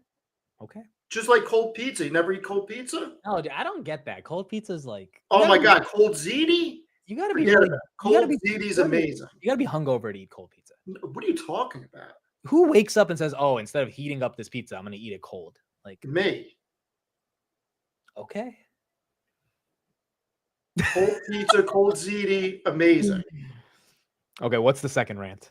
All right, so that's the first rant, that we need to really get you to upgrade your palate. Okay. First thing. All right, second thing. I am so annoyed with UNH right now. Interesting. This is going to be such a bad rant right now, but now keep in mind that jokingly I said Buffett was buying UNH. Yeah, you did say that 2 days ago. Yes. So I wasn't necessarily kidding, but I didn't actually believe myself, so I'm not going to say I called it. I had a feeling that it could be it, but I wasn't. It wasn't a conviction, right? The problem that I have with this is UNH was falling. And it looked like it may have at the very end broken the downtrend. Now, after hours, when it got announced that Buffett bought, UNH goes up 10%. There's no shares being traded. Like all the shares that he bought and all these other hedge fund managers bought were already in. It doesn't make sense why he just made a U-turn after hours just because Buffett bought. It does not make any sense. It's people literally happy about Buffett. I think that was. It just doesn't make any sense. Okay, so do you think it's a no-brainer that UNH is going back to 500, or how are you thinking of this? Well, think about what I said originally, that in order for me to get excited about this, I want to see the downtrend broken. Obviously, the downtrend is broken. I didn't want to buy it on the way down because this could have very easily gone under 200. And we don't know what new lawsuits there's going to be. We don't know what new legislation is going to do to it. And we certainly don't know what their 2026 numbers are going to look like from a profitability standpoint. There's a lot of unknowns. This thing could very easily go back to 500, but this thing could easily trade sideways at this level. So I just think there's easier names to be involved with for me. So you're not convinced that if every big guy is buying that? I'm convinced that it bottomed. I'm not convinced this is going to 500 or 600. I mean, look, for me, I would rather be in Alphabet than UNH. To me, that's an easier play. I just put in the chat, UNH next 2 years, sideways or 500. What do you guys think? I got to say, I do disagree a little. I think when you have these many big names coming in, I think people are going to buy this up. They may. Like, I don't know. Is 237 the bottom? If it's not the bottom, then there's something wrong with UNH. If Buffett can't get this thing to get above 350, you know? Look, it's not just Buffett, dude. The Saudis, Tepper, like everybody bought it. So I'm convinced it bottomed. It's just, I don't know. For me, I just really feel like Alphabet's a better buy here. That's just my own opinion. Well, I wouldn't argue with that. I mean, Google was the number 3 top bought stock in Q2. You know what was number 2? Amazon. Yeah, I would just rather be. It's just easier because the chances of either of those companies getting broken up versus UNH facing more scrutiny, I'd rather take my chances with Alphabet or Amazon. But that's just me. Yeah, this headline would pump UNH to 700 real quick. UNH building 100,000 chip data center in Texas. That would be pretty hilarious. Dude, UNH could say we are allocating $50 billion to CapEx next year for data centers. That stock goes through the roof, bro. Maybe there is a use case in healthcare for massive data centers. That would be so hilarious. They should do that. What do you think about this? Tom Lee got rid of PayPal as a granny shot, and he replaced it in his ETF with Broadcom. I mean, I don't hate it. Don't hate it. Now, Broadcom is at all-time high as PayPal. I mean, it is Broadcom. It is Broadcom. You know, I think PayPal's got value in it, but I mean, PayPal or Broadcom, it's hard not to go with Broadcom. Yeah, I would agree. S&P 500 stayed basically flat this week, or actually it went up this week, but it stayed flat over the past couple of days. 643 is where we closed. We're now at 10% for the year. I mean, this thing was at 618 on August 1st. 14 days later, it's at 643. You still sticking to 7,000 by the end of the year? I think it can hit 7,000, yes. Would you get to 7,500 end of year? What did you just say? We had a friend on the channel 2 days ago. 7,500 end of year? Sam, one of Chris's friend, who I think you know him through Twitter, he said 7,500. I don't think that happens. I think that's a bit aggressive. And he wasn't trolling either. He was serious. I think that's really aggressive. Now, I'd love to see it. I just think it's aggressive. That's just me. Yeah, I think we would all love to see it, but I also think it's a bit aggressive. Trump and Putin. You think? I mean, simple question. You don't have to get into the politics of it, but do you think they get a deal done based on this meeting? I have no idea. I'm a little skeptical they get a deal done. I just think this is hard, but I think they both want to get a deal done. Like, Putin definitely wants to get a deal done. It's just he has certain terms that might not align with the states. But yeah, guys, it looks like, again, they are ready to go. They're not live yet, but they are getting very close to, based on the streams I'm seeing. So we just got to see if they end up. Why? What are they doing? Well, they're talking to the media, Trump and Putin together. No, are they? They're supposed to be. That's why I was saying I might have to stop you. Okay. But it might happen at like 7 o'clock instead. They said it was going to happen at 3:30, then 4:30. Now it's 5 o'clock, so it might just not happen for a while. Salesforce, you buying? I'm probably going to add some next week. Look, I really like the company here. It's down. It's trading below what I consider a good deal. I like it here. I could be wrong, but I like it. Do you think AI is killing software? I think AI is enhancing software. So you disagree with that? You disagree that AI is enhancing software?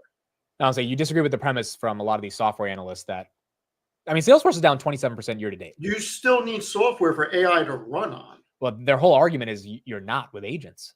Okay, well, we'll see. I agree with you. I don't think Salesforce is going anywhere, but that narrative seems to be the reason. I think that the way that we saw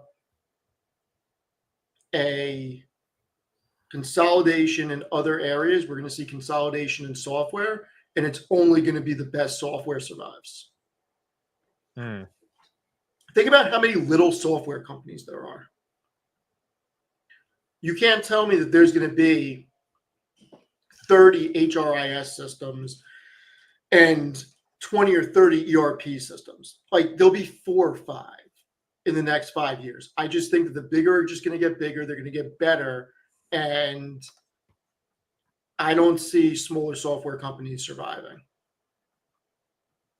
I agree. I also don't see smaller AI startups really getting a lot of momentum. So yeah, it's like, is Big Bear AI going to get momentum, or C3 AI over Snowflake and Palantir? I mean, I don't think so. Yeah, it would be hard. I mean, when the fact that Big Bear and C3 guided negative for 2025, that told me everything I need to know. So I got a question for you. Okay. Should I hit publish now? Dude, are you doing it? Are you officially doing it? I mean, I have it up. I think you should do it if you got it. Is it the same link you sent me? It said it's live. Hold on, let me. Is this the link in? It's in the private chat. Is this the exact link? Yeah, go to it privately and just. It's working. Yeah, it's working. Oh, I see it. All right, folks, here we go. It is going live. We talked about this on Sunday. Mr. Steven Fiorillo has launched his first newsletter. There you go. I'll link it right here in the chat. You can subscribe to it. It's free to subscribe. Next Zero Finance, revolutionizing your portfolio from bold investment strategies to alternative assets to help you chase the next zero. There it is. We're live. I have no idea what this is going to become or what I'm going to do with it, but I think people will find the first article pretty interesting, because I basically reverse engineered a study about if you were the worst S&P 500 investor and you invested at the peak over the past 25 years, 6 different times. So right before the dot-com burst, right before the financial crisis, right before the 2018 trade war, right before the pandemic, right before crash of 2022, and right before the recent bear market. And I got to tell you, even the worst timed investor did pretty well. I really like that this is the first of all. So I'm happy you're building your own audience versus being through Seeking Alpha. So it's not replacing Seeking Alpha for Steve, but it is, trying to be a bit more independent. So I love that. Number 2, I love this first piece because it goes to the theme of what you've been talking about for a while, which is you just got to be in the markets. You just don't have to pick individual stocks. Like individual stocks isn't for everybody. And as like I was having this conversation with my father the other night about the S&P 500, and he's got a different theory about how to invest. And I said, listen, my retirement's 100% in S&P. I don't need bonds right now, nor do I think I would even have bonds in the future. Thank you very much.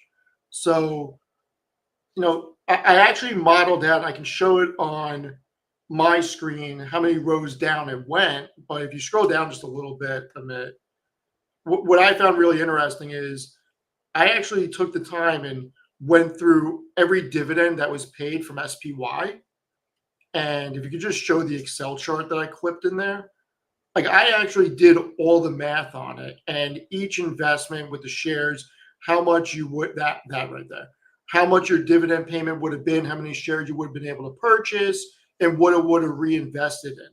So not only did I give everybody the amount from allocating 60,000 over the past 25 years, but how much it would have grown into with all the dividends reinvesting. And I didn't put all 100 and something lines. It would have just been too long. So 60 grand invested in 2000 today is 131, correct? No, 190. No, total return.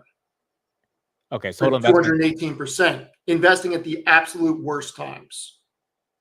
So you calculated investing at the top of the past 6 bear markets, essentially. Yeah. And what the return would still be today. No, there's a freaking typo. I gotta edit that. That M should be a comma. But yeah, I mean, if you just go to the chart, I basically put what it would be 10 grand at the worst possible times over the past 25 years. And the first one, just go down a little bit real quick. Right there. Stop. So investing in 2000, SPY share price is 152.50.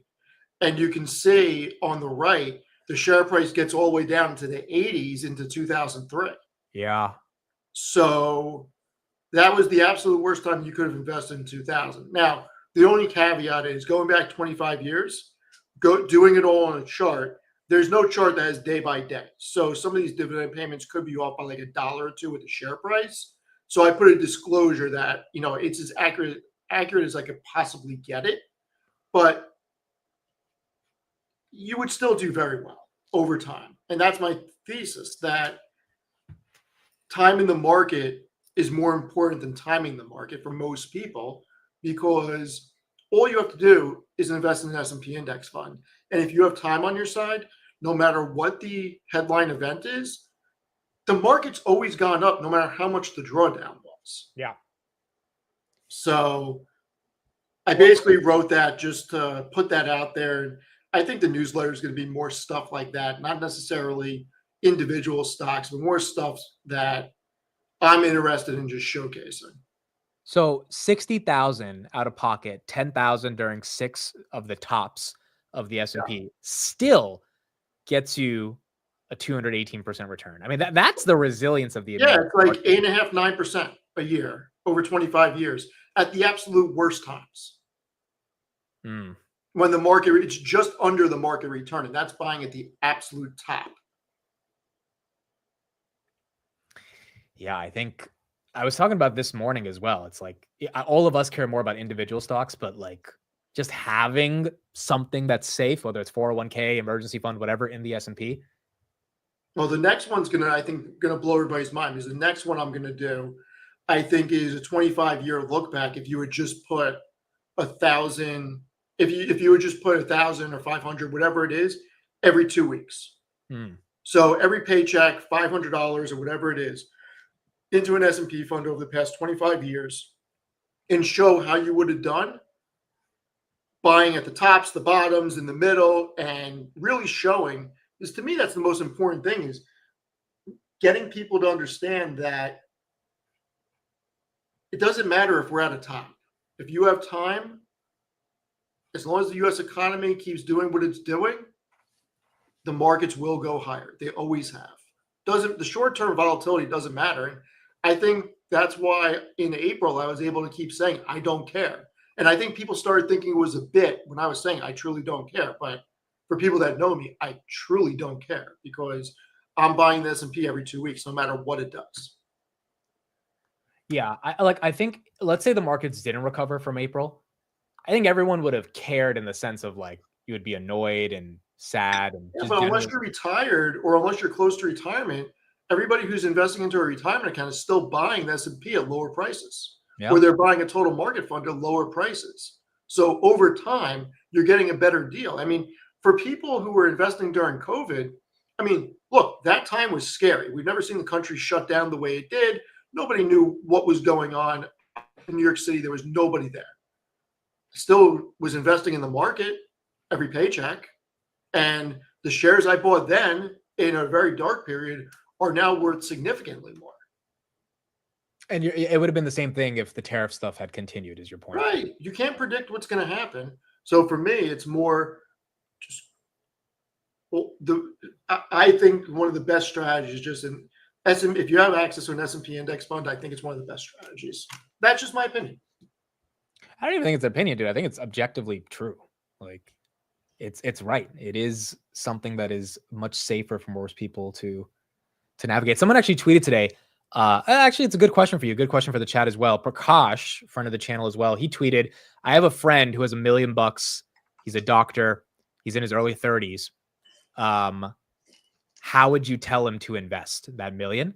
And he said it would be 90%. His idea is 90% S&P and QQQ and 10% for individual stocks. Those 10% individual stocks, you split it up between starting off with like Google and Amazon, and then you can get into like the Rocket Labs and SoFi's and Nebius's, etc. How would you, if someone said, hey, Steve, I got $1 million, I don't know anything about investing. Look, I can't tell anybody what to do. I can only say what I would do. Because look, what I would do is probably different than what other people would do. But if it's for retirement, I would probably go 100% in the S&P because that's what I'm currently doing. I mean, look, the NASDAQ is great, and sure, the NASDAQ has a little bit of a higher return, but it's also more volatile. And for my retirement money, I'd rather it be in the S&P. That's just me. You know, if it's not in the S&P, I don't know. And if it's not a retirement account, I think it becomes a little bit different. Because to me, there's a difference between retirement money and trying to invest for other reasons. What if someone wanted to get into individual stocks? How would you psychologically break down the process? You better be ready for a lot of pain. You better be ready for a lot of anxiety. You better have an iron stomach, and you better be able to accept losses. Because no matter how well you're doing, eventually you're going to have a loss, and eventually it's going to suck. Yeah. And a lot of times people don't sell when they should. And it's just market psychology. Wow, this is cool. Bought my first share of Pepsi in 94 and then Yum in 97. Never invested in another company until 2020, retired at 41. That's incredible. Love it. Yeah, and back then was the time to invest in companies like Pepsi because look at all the growth because they were the tech companies of today. Yes. And you look at all the dividend, and that's one of the things I like about dividends. And dividends was a much different story back in the day. But, you know, you go back to the 80s and 90s, the amount of dividend income that was able to get reinvested and the growth that those companies had, I mean, it's crazy. How would you adjust the strategy if someone is close to retirement, say 2 to 3 years away? Yeah, I mean, look, I'm not a financial planner.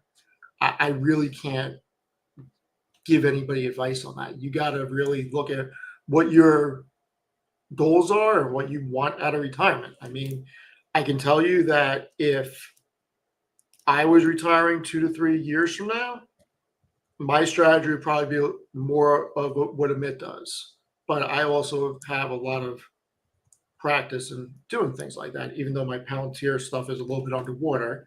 I don't think it would be nearly as bad with the S&P because you're not going to catch a volatile upside swing the way Palantir did. But I mean, it all depends. You know, there's a whole idea about preserving wealth or living your life. I mean, if you want to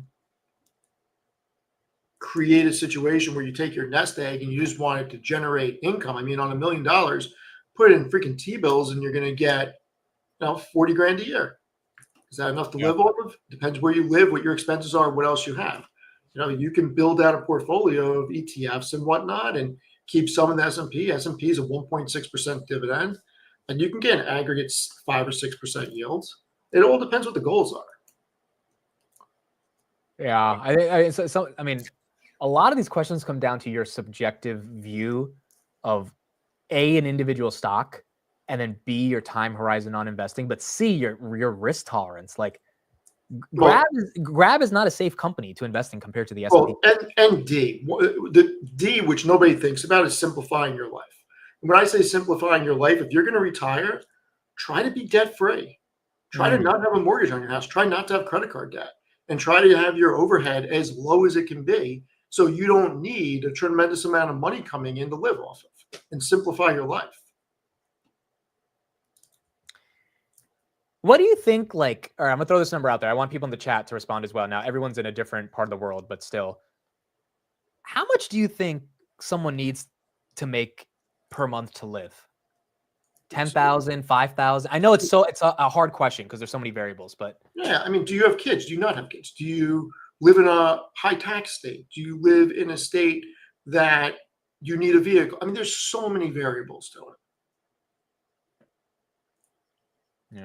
I mean, look, what you need in Illinois versus California is completely different. Yeah, and if you live in Vietnam, it's totally different. And your lifestyle. If you're single, or if you're married, dual income, no kids, or if you have 3 kids, it's going to be a completely different number. Who said $5,000 a day? Who said? Yeah, it's definitely varied. I think the average that I'm seeing right here in the chat is about 5,000 a month. Talking about that in net money, 5,000. Okay, what 5,000 a day? I wish 5,000 a Dude, day. you're making $5 grand a day on your calls. What calls? Oh, options? No. Yeah. If I was doing 0.8 deltas, maybe, but if you say it conservative, it's hard to make that much money. But I remember I told you that guy I met in Canada who's making like 35,000 a day off day trading. Oh, you and I actually talked to him. We were on a phone call with him. It is possible to make that type of money, but you've got to be able to use a lot of leverage and you got to be really good at what you're doing. I am still to this day not a proponent of leverage. I hate leverage. Don't use it. We have different feelings about it. Yeah, look, I don't think margin is the worst thing in the world, but I think if you don't understand it, it can be very dangerous. And I think that's important to understand as well. Yeah. Did you do any DD on Grab yet or no? No. Said I was going to. We'll do it right now. Let's do it right now. No, we're not gonna. No. I need you to do it. I'm doing it right now. No, because I don't want to Grab. Force everyone to. Okay, let's do 5 minutes of DD. Grab. We're not gonna spend an hour on this, but I'm gonna share my screen and I'll show you what I'm gonna look at. Grab. I want you to actually sit with it for like a day. I want you to do a real Steve deep dive, bro. And like look. Yeah. Well, so. By the way, guys, Trump. I mean, I showed you guys the video. They've set up, but I don't know when this is happening. It could happen 3 hours from now. So if it happens, I'll show you guys. If not, then we'll cover it on Sunday. I mean that's bit. What is that? 35% year over year Q2. No, a growth. Yeah. It was 23%. 20. That's 23%. 664. Wow, I need new glasses. No, you need to zoom in, bro. That's like. I need new freaking glasses. Oh, I should zoom in. It is a little small. No interest expenses, operating income. I mean, not thrilled about that. They don't make a lot of profit. That's for sure. They don't make a lot of profit. I mean, selling in general not going up a lot is good. Cost of revenue staying somewhat stable versus their revenue going up is good. I mean, obviously they're not making a lot of money and their profits coming from interest. Yeah, and the income tax is not. They're getting credits somehow because that's not a negative number. All right, so they're not huge on profitability, which is fine. They do have a huge cash pile. Yes, 8 billion.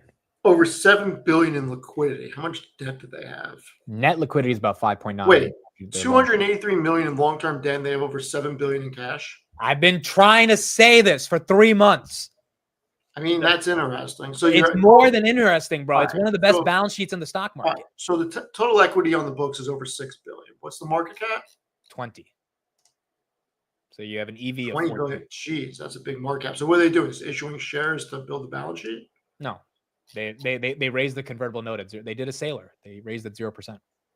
They also have a lot of money from when they went public. They never used that money. So they raised like 5 billion when they SPAC'd, and then they raised another 1.5 billion a month ago.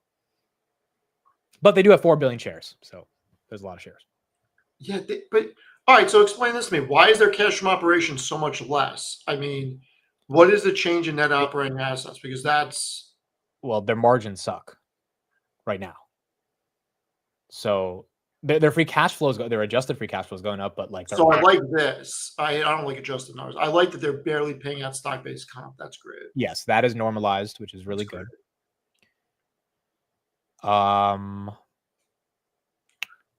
That's good about them. Their cash pile is good about them. I mean, look, the financials are good. The question is, well, let's look at where the street sees this.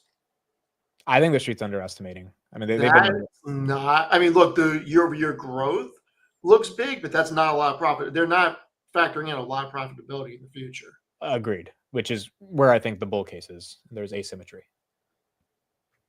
I mean, that's good. The street shouldn't be expecting a ton of profit. That's what grab us. If they don't prove it, they don't prove it. But if they do, that's where the stock is going to. Yeah, I think it's interesting from the cash perspective. I don't think that the forward growth numbers are that interesting, but I'd have to look more at the business model and stuff. But it's definitely, there's no red flags. And if it's a young company, them having that much cash without the expenses bleeding it out, it's interesting. Well, also, we have to ask, what are they going to do with the cash? Right. So the growth estimates don't look good, but if they start deploying the cash in a very aggressive way, the growth estimates should get more aggressive. Yeah. And they have the cash to do it. So my question is, I think everyone's question is, hey, you just raised 1.5 billion. What are you going to do with it? And I think they have a plan. I don't know what the plan is, but I don't think they raised it for fun, you know? Yeah, I mean, I don't know. It's interesting enough. So you buying 20,000 shares? Not anytime soon. It's 80 grand, bro. You're good. I was thinking about buying more Ethereum. I don't like this whole crypto bro arc that you've. Why not? Because you're not a crypto bro. I've been a crypto bro before crypto bros existed. You're being someone who you're not. That's the issue. I mean, I have been an XRP holder for a very long time. Dude. Where is that? How is that even doing well the past 5 years? I don't know. It's over $3. Okay, it's down from 350. Well, when Bitcoin tanks, this thing tanks. So obviously that one's getting hit. Am I still a SoFi shareholder? I'm still a SoFi shareholder. Okay, I was going to ask you, did you roll those covered calls or? No, I freaking forgot about it. You are so disrespectful to SoFi, bro. I looked at it pre-market, and then I was so busy today that I forgot about it. You know, like when you forget about covered calls like that, that means you don't actually. Listen, I'm busy, man. No, it's not just, but it's. You know, I was just gonna say, have you ever seen the movie American Gangster and seen what Denzel Washington says to his ex-brother-in-law or his ex-cousin-in-law in freaking Saigon? But of course you have. No, it was a great scene. I remember. Great scene. Great scene. I'm a busy man. I don't have time for no funerals. Like, yeah, I'm busy. Like I forgot about it. I had stuff come up all day. I couldn't have quoted it better myself. I agree. But the fact I think you'd like American Gangster. It's a great movie. Dude, I watched it. I'm telling you, I watched it. Sure. The fact that you forgot, if you love this stock, you wouldn't have forgot if it was that close to 24 today. You wouldn't have. All right, so maybe forgot is not the right word. How about preoccupied all day? No, I believe you're busy, but if you like, I feel like if this was a stock you really were in love with, you wouldn't have just let your meetings get in the way. Trust me, you're in the meetings I'm in, they get in the way. Like, dude, if I didn't have this, but if I had covered calls at 179 on Palantir today, I don't care what meetings I'm in. I'm making sure I'm there at 3:30 to navigate the situation because it's at 177, you know? No. But you're still a SoFi shareholder, so you're good. Still a SoFi shareholder. Folks, we got some breaking news. All right, Stanley Druckenmiller, 13F is out. Here we go. Let's see. Let's start off with new positions. What did he buy? What did he buy? We have 35 new positions. All right, Stanley Druckenmiller, legendary investor. He bought calls on small caps, 335,000 worth of it, IWM. He bought Microsoft, 200,000 shares. He bought Nubank, 3.4 million. He bought C Limited. Dude, people are betting on Southeast Asia, 309,000. Is that still a company? What, Nubank? C Limited? Dude, C Limited's up 200% over the past year. Yes. Really? I didn't realize that they were still a company. It's $100 billion company, bro. Wow. He bought calls on SPY, bought financials, XLF. He bought Unity, 1.7 million. He bought Warner Brothers, Steve, 6.5 million. You know, I like me some Warner Brothers. Steve's been a fan of Warner Brothers. He bought Broadcom, 86,000. Is UNH there? Let me see. He bought Bank of America. I'm a fan of Warner Brothers. He bought Bank of America, 340,000. I don't see UNH, folks. No UNH. I don't see UNH. He bought. He bought some Hasbro. Look at that. Magic the Gathering is back, baby.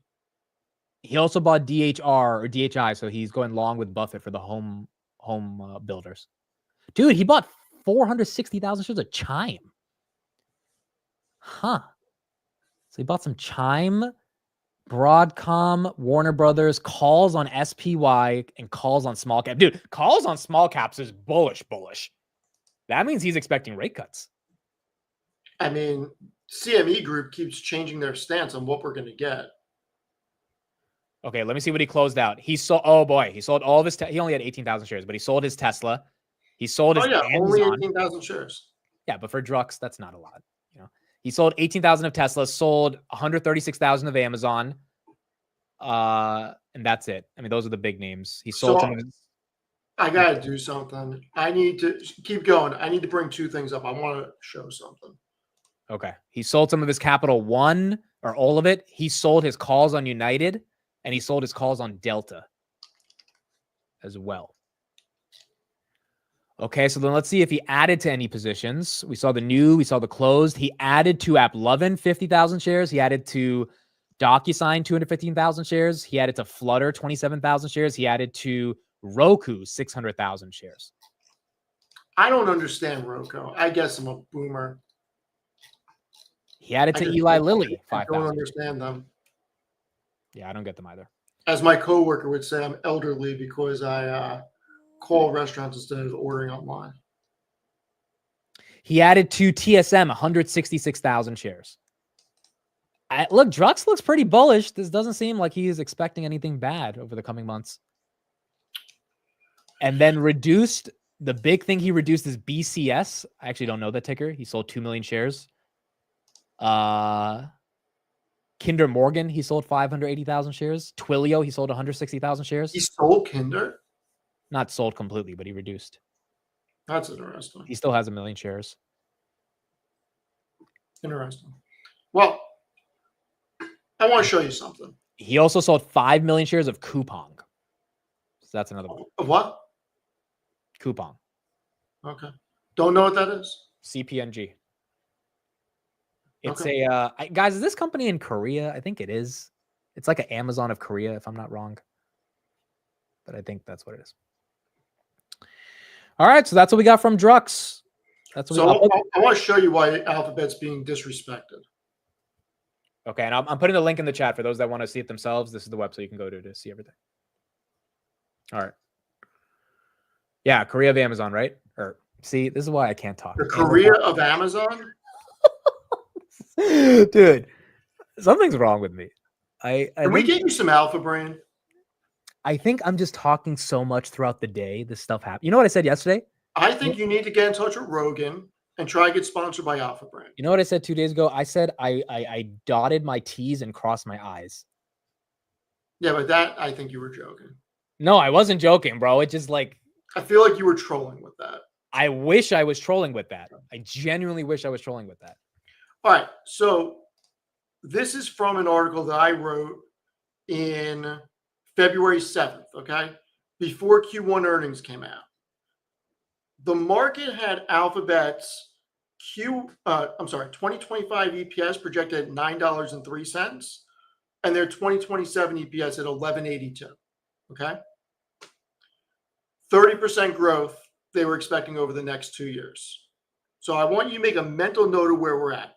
903 was the start point for this year, and 1182 was where they expected 2027 to come in. Are you ready for what they have done to this company? So this is right now, as of today.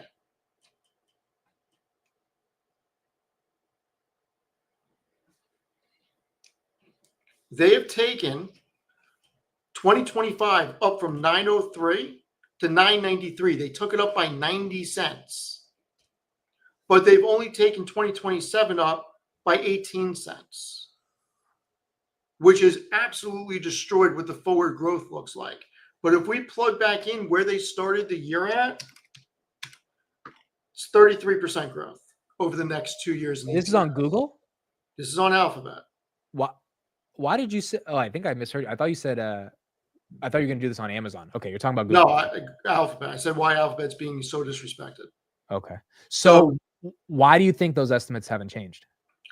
I don't understand why. Well, I know why they're taking 2025 up, but I don't know why they're not taking 2027 up. I mean, 2025 is going up because of how much Google Cloud and search is expanding, but for some reason they're not giving it the benefit out 2 years. And that's killing the forward multiple. And it makes it look very cheap. I think they're wrong on their 2027 projections with how much they've increased EPS in 2025, their projections. I mean, they've gone up about 11%, 12% this year already. And we're only 2 earnings calls in. Okay, so does that mean the street still is underestimating Google? I think they're severely underestimating what Alphabet's going to do, yes. That's just my opinion. But I think they're seriously,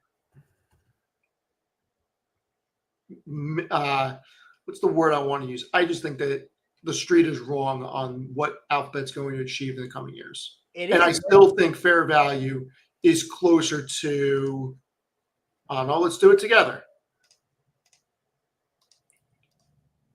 So, Amit, if we say, I don't know, 245, we're still trading at the lowest forward valuation. Wow. And not even growth percentage, just price to earnings. So if we go 260, we're still the cheapest. We're still the cheapest across the board. Go to 300. What does that do? At 300, you're just above Meta. And you're still cheaper than Apple. You're just above Amazon. So maybe we say 285. Wait, so Google at 285 is still cheaper than Apple at 230? Yeah. Huh. Yeah.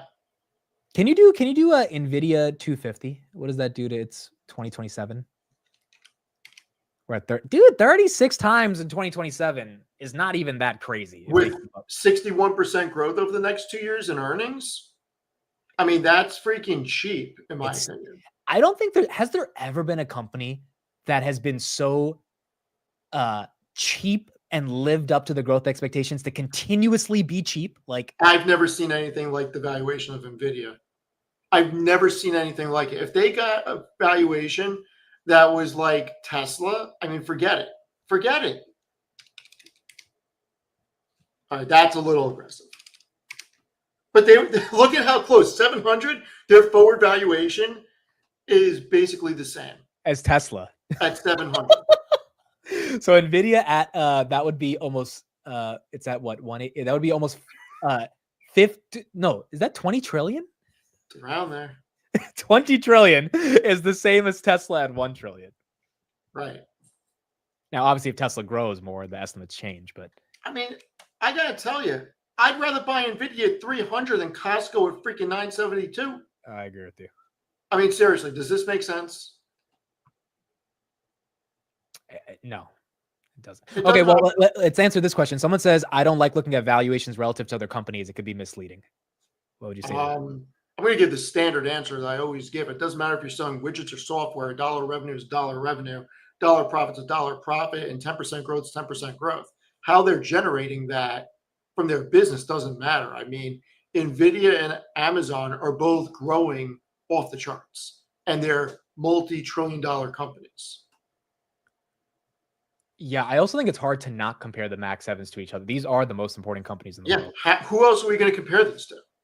You can't compare them to anybody else.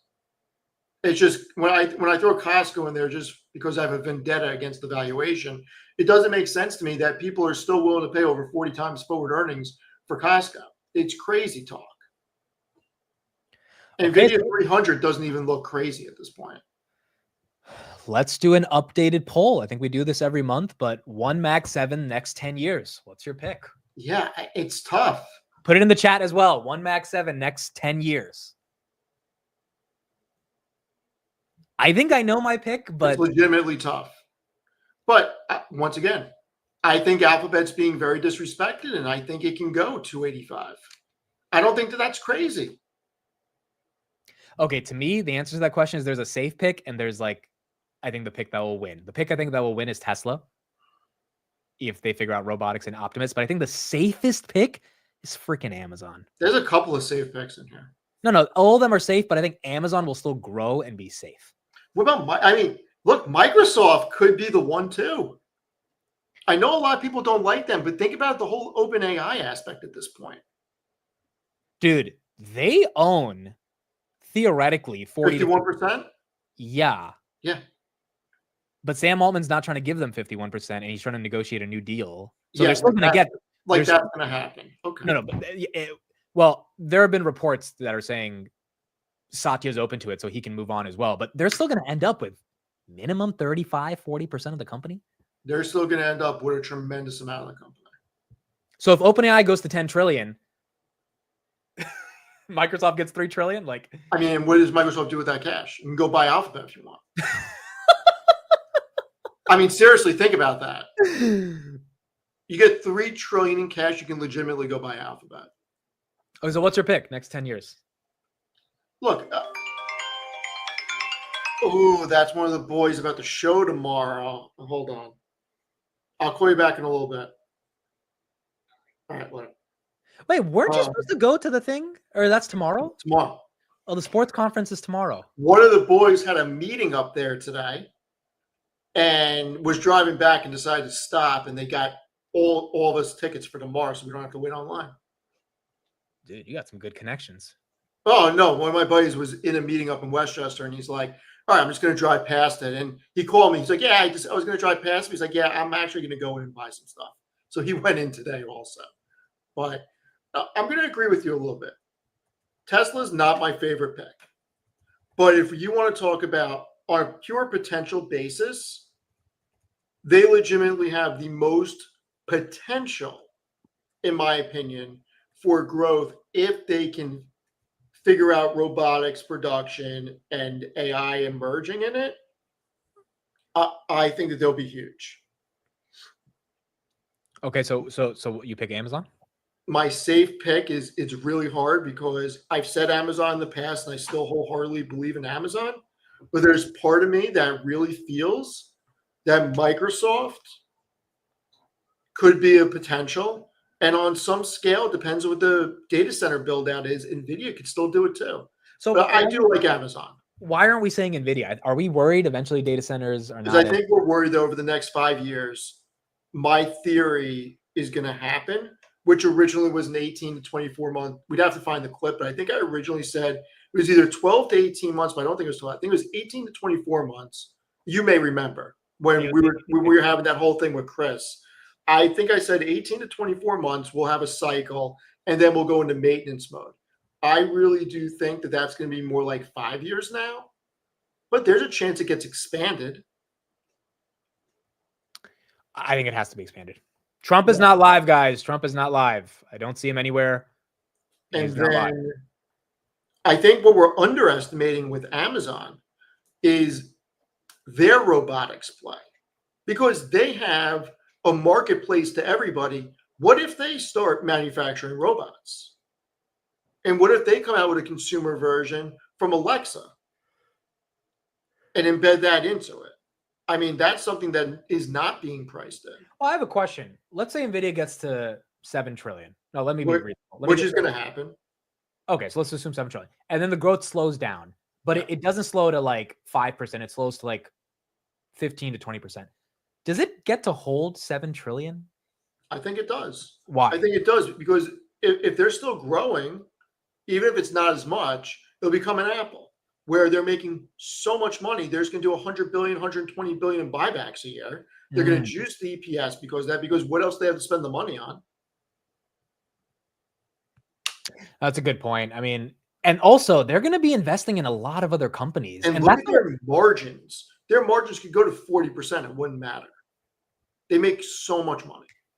You know what's the one thing that Apple never really did? Why has Apple not taken strategic equity stakes in, like, why do they not own a little bit of Anthropic? It's not their style.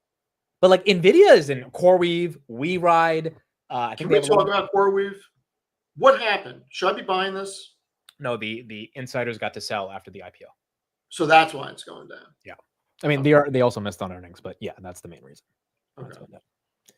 So I think if it gets to like 75, I'd be interested, but it's a bit up there. Also, it ran from 103 to 150 before earnings, so it just got priced out a lot. Yeah, but it going down is kind of interesting, no? No, it's a good. I think it'll be worth more in 5 years. I mean, look, I think it's a good bellwether for what's happening, because if their growth continues to facilitate new customers, then it kind of proves the data center thesis. Yeah, but why would it? See, my thing is, why wouldn't you buy NVIDIA here? You know, like you're taking so much risk buying a GPU reseller versus just buying the GPU. You know that I'm a big NVIDIA bull. That's why I haven't got excited about Corby. Now, Nebius is a little different and it's a bit more diversified, which is interesting. I'm a big NVIDIA bull. I think most people in the chat, guys, I'm seeing in the comments is Amazon. I'm seeing some Teslas. I'm seeing a few NVIDIAs, but I'm seeing a lot of Amazons. I mean, we're all counting out Zucks, who's probably going to get to like $5,000 a share in 10 years. But Meta, I don't want to say it's not safe because it's like people are not going to stop using WhatsApp and Facebook. Zuck doesn't lose. But what if people actually stop talking about or stop using Meta, Facebook, and I don't think it's going to happen. I think everybody's addicted to it. Dude, but you don't use Facebook anymore, right? I haven't had Facebook I think I had a Facebook account for all of a year and I deleted it. I'm not a social media guy. No, but you use Instagram, but you don't think in 10 years you're gonna get bored of Instagram? I really don't use Instagram. Dude, you send me a reel and what are you talking about? I don't post on Instagram. I use it to freaking when I'm on the couch. It doesn't matter. That's ads that they get to sell. Yeah, sometimes you just want mindless stuff to look at, just to freaking zone out. I agree, but do you think in 10 years that shifts? Because look, Facebook is the easiest business in the world. People are on it, they sell ads. How about it's the best business in the world? Because they don't make shit. But what if people stop using the platforms? We'll see. I mean, that's the biggest bear case you could imagine. Then it's over. I don't think that's going to happen. How about what if the smartphone gets replaced by something else? And what if Meta's at the center of that? Well, I think Meta wants to be at the center of that. Of course they do. Look, I agree with you. I don't think in 10 years people are going to stop using those apps. I'm just saying to pick Meta, you have to be really confident in 10 years people are going to keep using those apps. And maybe they're using it in their glasses, but people have to be scrolling through Facebook and Instagram and seeing ads. It's that simple. If they're not, this thing falls apart. But given they have a virtual monopoly on social media ads. They do have monopoly on it.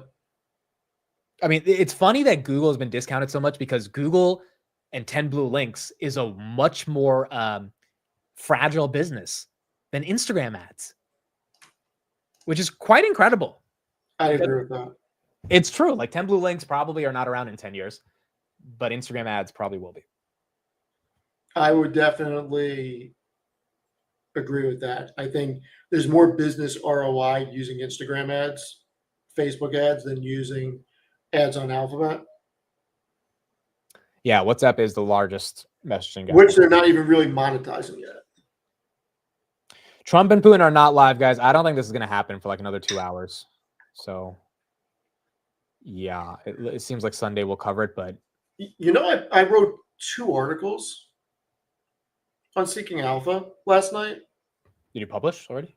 Yeah, I was so bored because I have no life outside of work that I was like, you know what? I'm just gonna. I wrote till like midnight last night. Okay, so Citigroup and ET, those are the names. I gotta tell you, Citigroup.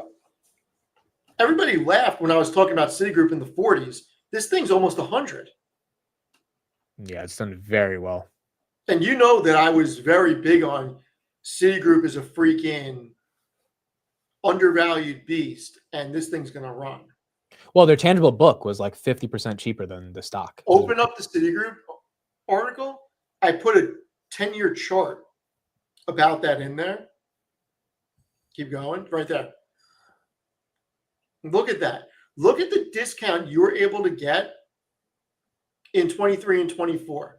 You were able to buy this at more than a 50% discount to book value. And that's just on the first day of every year, except for this year. This year was yesterday when I wrote it. But there was a point where Citigroup was $38. Was this because of Silicon Valley Bank? Is that why it got that cheap? Yeah, it was part of that. I mean, they didn't believe Jane Fraser's vision. They didn't like all the businesses Citibank was in. So is Jane Fraser still there or no? Yeah, she's leading the turnaround. Turnaround's doing great. You know, Citi uses Palantir heavy, right? I mean, this company was such a deep value play. And my premise is it's still a great company. I think it can still do okay. There's still a little bit of juice that they can squeeze out of this. But the easy money's already made. Like if you weren't in this in the 40s, the easy money's made. Dude, can we, and I like the article for those that want to read it. Can we talk about Misty? Are you adding to that? I did add to it. I'll tell you exactly what price I bought it at. Hold on. MicroStrategy's been annoying, so Misty's just been Yield max. Where's my yield max stuff? Here we go. So I originally bought it when you bought it. We bought it. I bought it at 21.53 was the initial price. I think I got 21.55. And then I bought it again at 18. I have not bought again yet. And looking at it now at 17.86, I'm probably going to make another purchase. I don't hate that. I just don't know why MSTR has been flat all week. To me, it doesn't matter. It keeps paying, right? When do I get paid on NVDY? Well, the volatility of MSTR also needs to be succinct for this to keep paying really well. Oh, I think I got paid today. On NVDY? Yeah, today's the payout date, so I'll probably hit my account today or Monday. That'll be my third distribution from them. And they were paying, I thought they were paying more than that. Why did I think they were paying more? It says 84 cents a share. NVIDIA has been flat for the past month. That's probably why. Hold on. Again, the thing about yield max, you need the volatility. Oh no, this was last month that it did $1.02. So, I mean, that's still a good monthly distribution. There's 2 August payments for Misty? Someone said. No, hold on. I only got one. Someone said this in the morning. You don't agree that yield max is a scam? No. Yeah, I think people who say that don't understand what yield max I don't think that they actually read the prospectus. I mean, look, you and I had like a legit hour and a half, 2-hour conversation trying to figure out how this was a scam. And I'm halfway intelligent. I'm not really that intelligent. I'm halfway intelligent. But I read through the prospectus several times. You looked at it several times. We compared notes. We understand how they're doing it. You found that video with the person who made it. We watched it. I don't think it's a scam. I think that you have to understand how they're creating the position. They don't own MicroStrategy. Yep.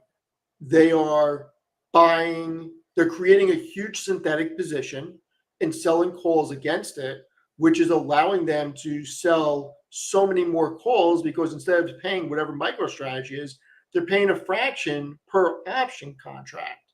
That's why they're able to generate so much income. So is it volatile? Yes. Can it keep going down? Yes. But the income's real. The income keeps hitting my account. So it's not like they're paying me with somebody else's money. They're paying me with the premiums that they're generating. Agreed. And I compare to if you're about to retire and you have $1 million in Verizon, you don't care if Verizon, like you don't need it to go up 30%.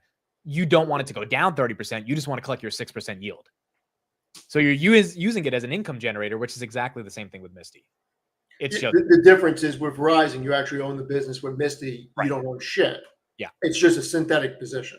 Exactly. And that means the dividend yields will vary, but that doesn't mean it's a scam. Right. And look, right now on Misty, I've collected 3 distributions. Now, granted, I increased my share count, which hasn't taken effect yet on my forward distributions, but I've still generated 11.9% of my initial investment in 3 distributions. Which is not bad in what, 4 months? And it really should be more because that second payment hasn't paid me any distributions yet. But how about NVDY? I've only made 1 investment in that. I've gotten 2 distributions from it. Okay, I'm not counting the one that came in today because I haven't looked at it. 11% of my initial investment has been generated from 2 distributions. That means 5.5% a month. And that's including the decline on the actual shares, right? I'm up. My share, I bought it at 1693. I'm sorry, I bought it at 1546. It's at 1693. Wow. On the shares, I'm up 10.51%. Yeah, that's not bad. Now, granted, if you bought NVDY way higher, you're down. But like that comes down to time. If you bought Verizon way higher, you'd be down too, right? Right. That's fair. Yeah. I mean, look, I'm not hating these, and I'm putting money in that if it goes to 0, I'm not. It's not going to hurt me. Someone said you can make more money buying Nvidia, but that's not the point. The point of this is to generate income. Yeah, you could buy Nvidia and sell covered calls yourself, but if you don't, which both of us have done. Which both of us have done, but if you don't, this was an experiment for us. But for a lot of people that don't care about synthetic covered calls because it's a lot of work to manage it, you can pay an expense ratio and someone else does it for you. And the expense ratio is it's not like you're paying them after the fact. You never see that money. They're taking their expense ratio before they pay you the distribution. Yes. I think a lot of people get that confused. Like you never feel it. Is that distribution number that you're seeing is after the expense ratio? For those asking, is Misty a good buy right now? It depends on if you think MSTR has bottomed. If not, no.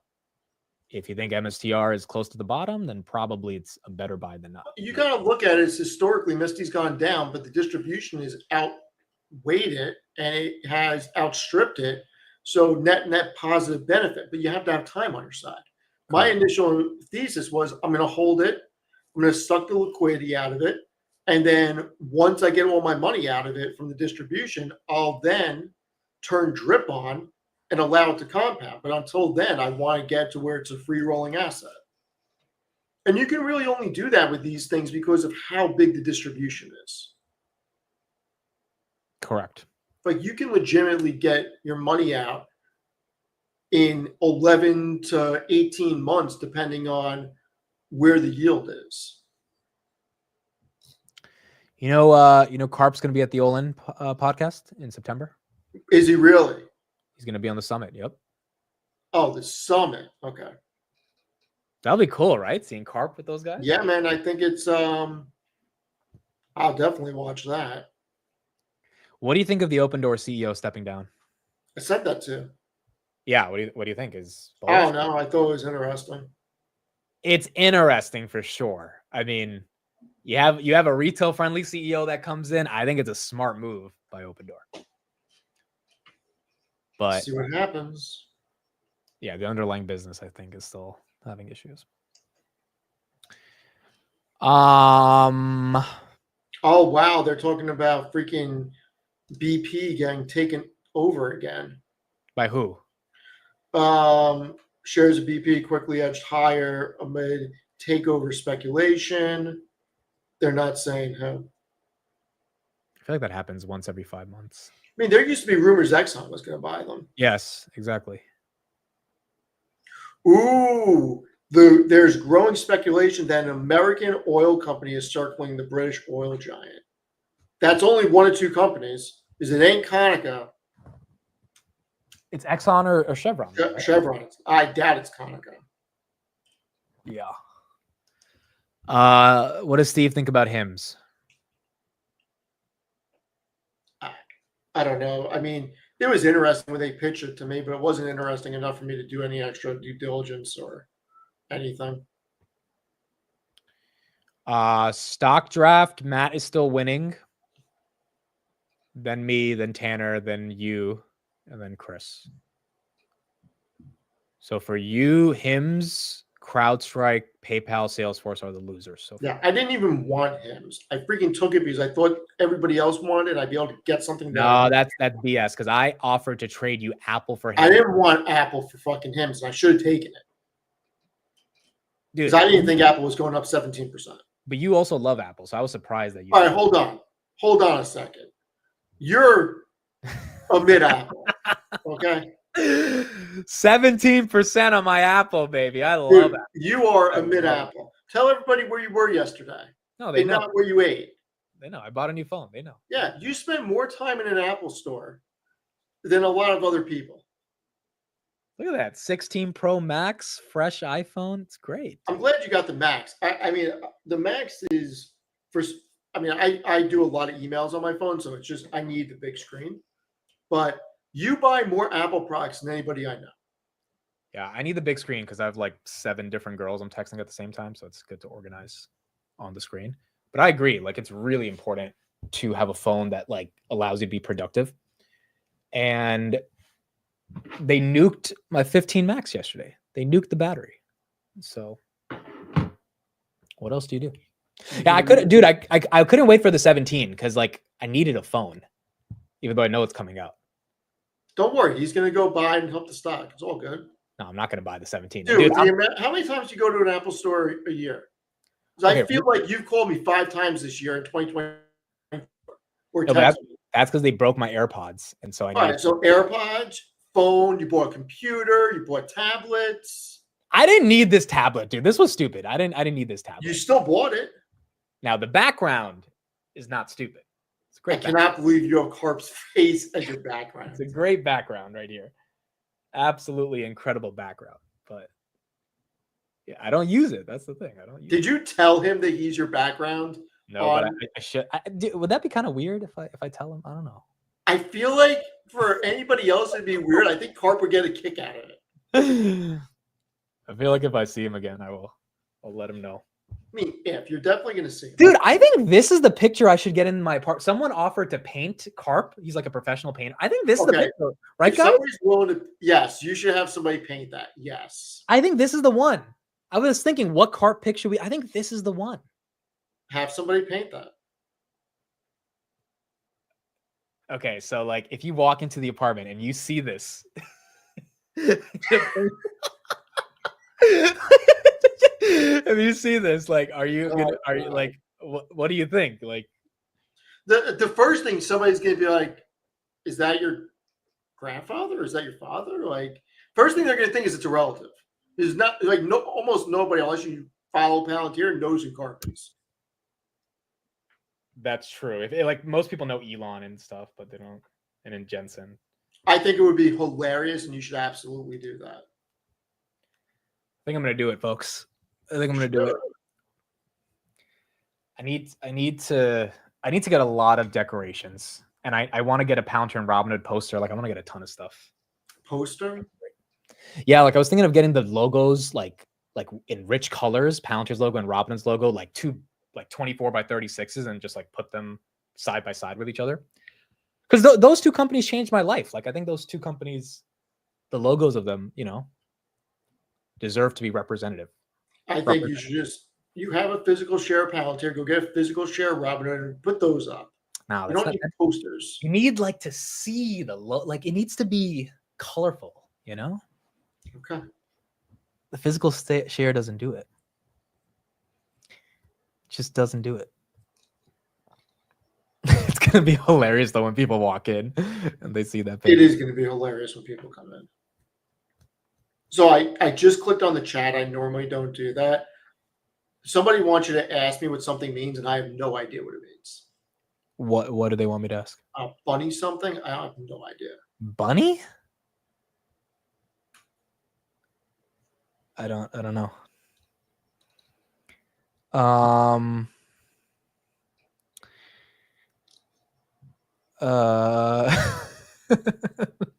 will say it again. I say it all the time. Your chat is the freaking best. It is hilarious, the things they say. Absolutely hilarious. It is a level of unhinged that I can't explain. Bunny boy. Ask Steve what bunny boiler means. I don't know what that means. I don't know what that means either. Bunny I'm boiler? not even going to make fun of a myth for freaking Googling it. I have no idea. Okay, hold on. I'm Googling it. A woman who acts vengefully after having been spurned by her lover, and spurned means rejected. Pretty sure I know what spurn means. I did not know what spurn. I had to look up spurn. I had to freaking open up a separate tab to look up spurn as well. Has anyone used this term? I've never bunny boiler. I've never heard this term. Also, look at Google. It says this is derogatory. I've never seen that by Google. Have you seen them ever say derogatory? That's the first time I've seen it. Oh, dude. Did I hear about Happy Meals? Oh, I heard about the Happy Meals. I heard about it. It's freaking crazy what's going on. What, McDonald's? So people are buying 20, 30, 40, 50 Happy Meals because they're coming with a pack of Pokemon cards. And the pack is worth more than the Happy Meal. So they're doing an arbitrage play, throwing out the food. It's ridiculous. But this is only in Japan.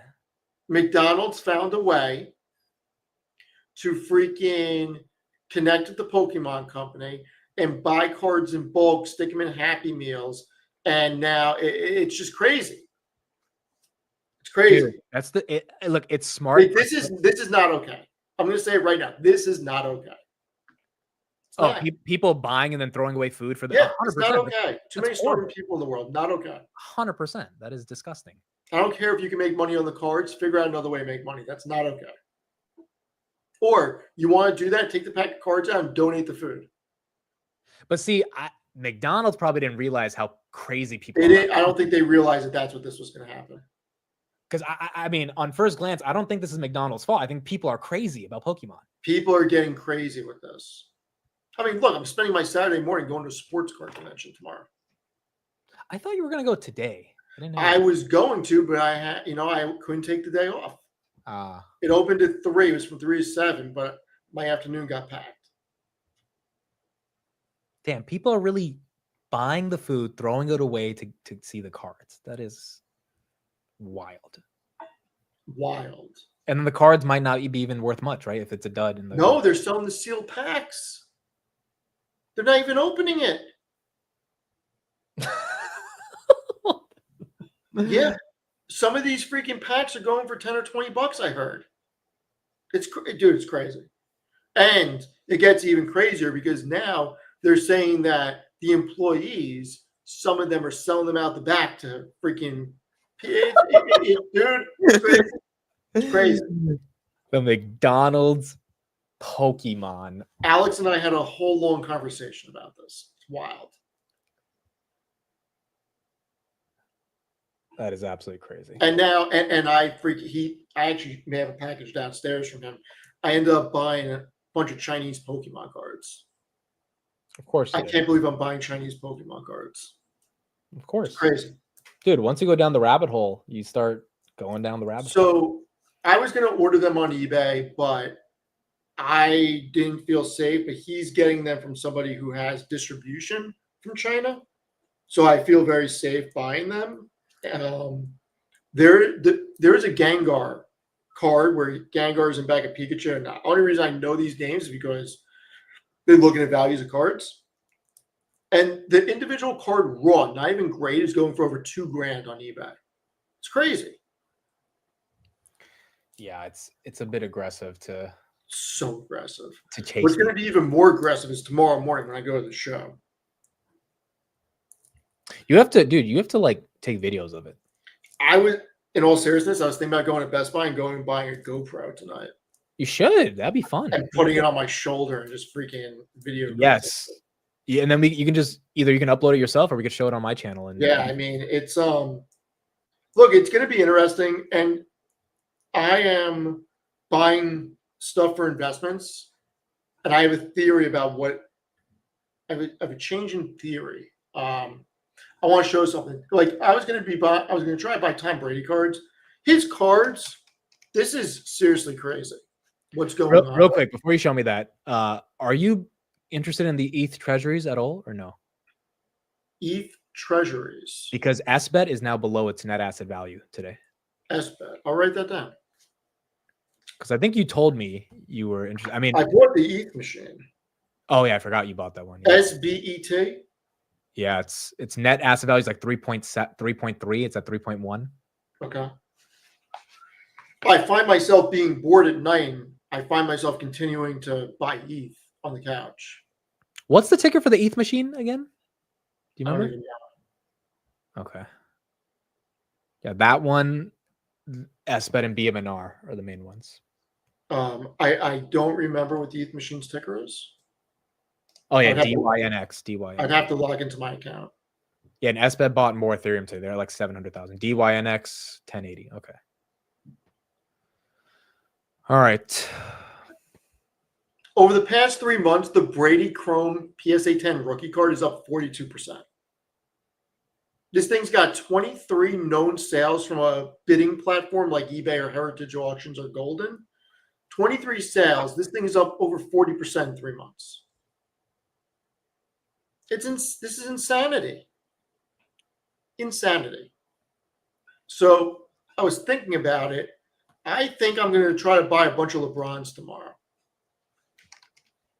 Like the rookies? Yeah, I'll show you which one I want.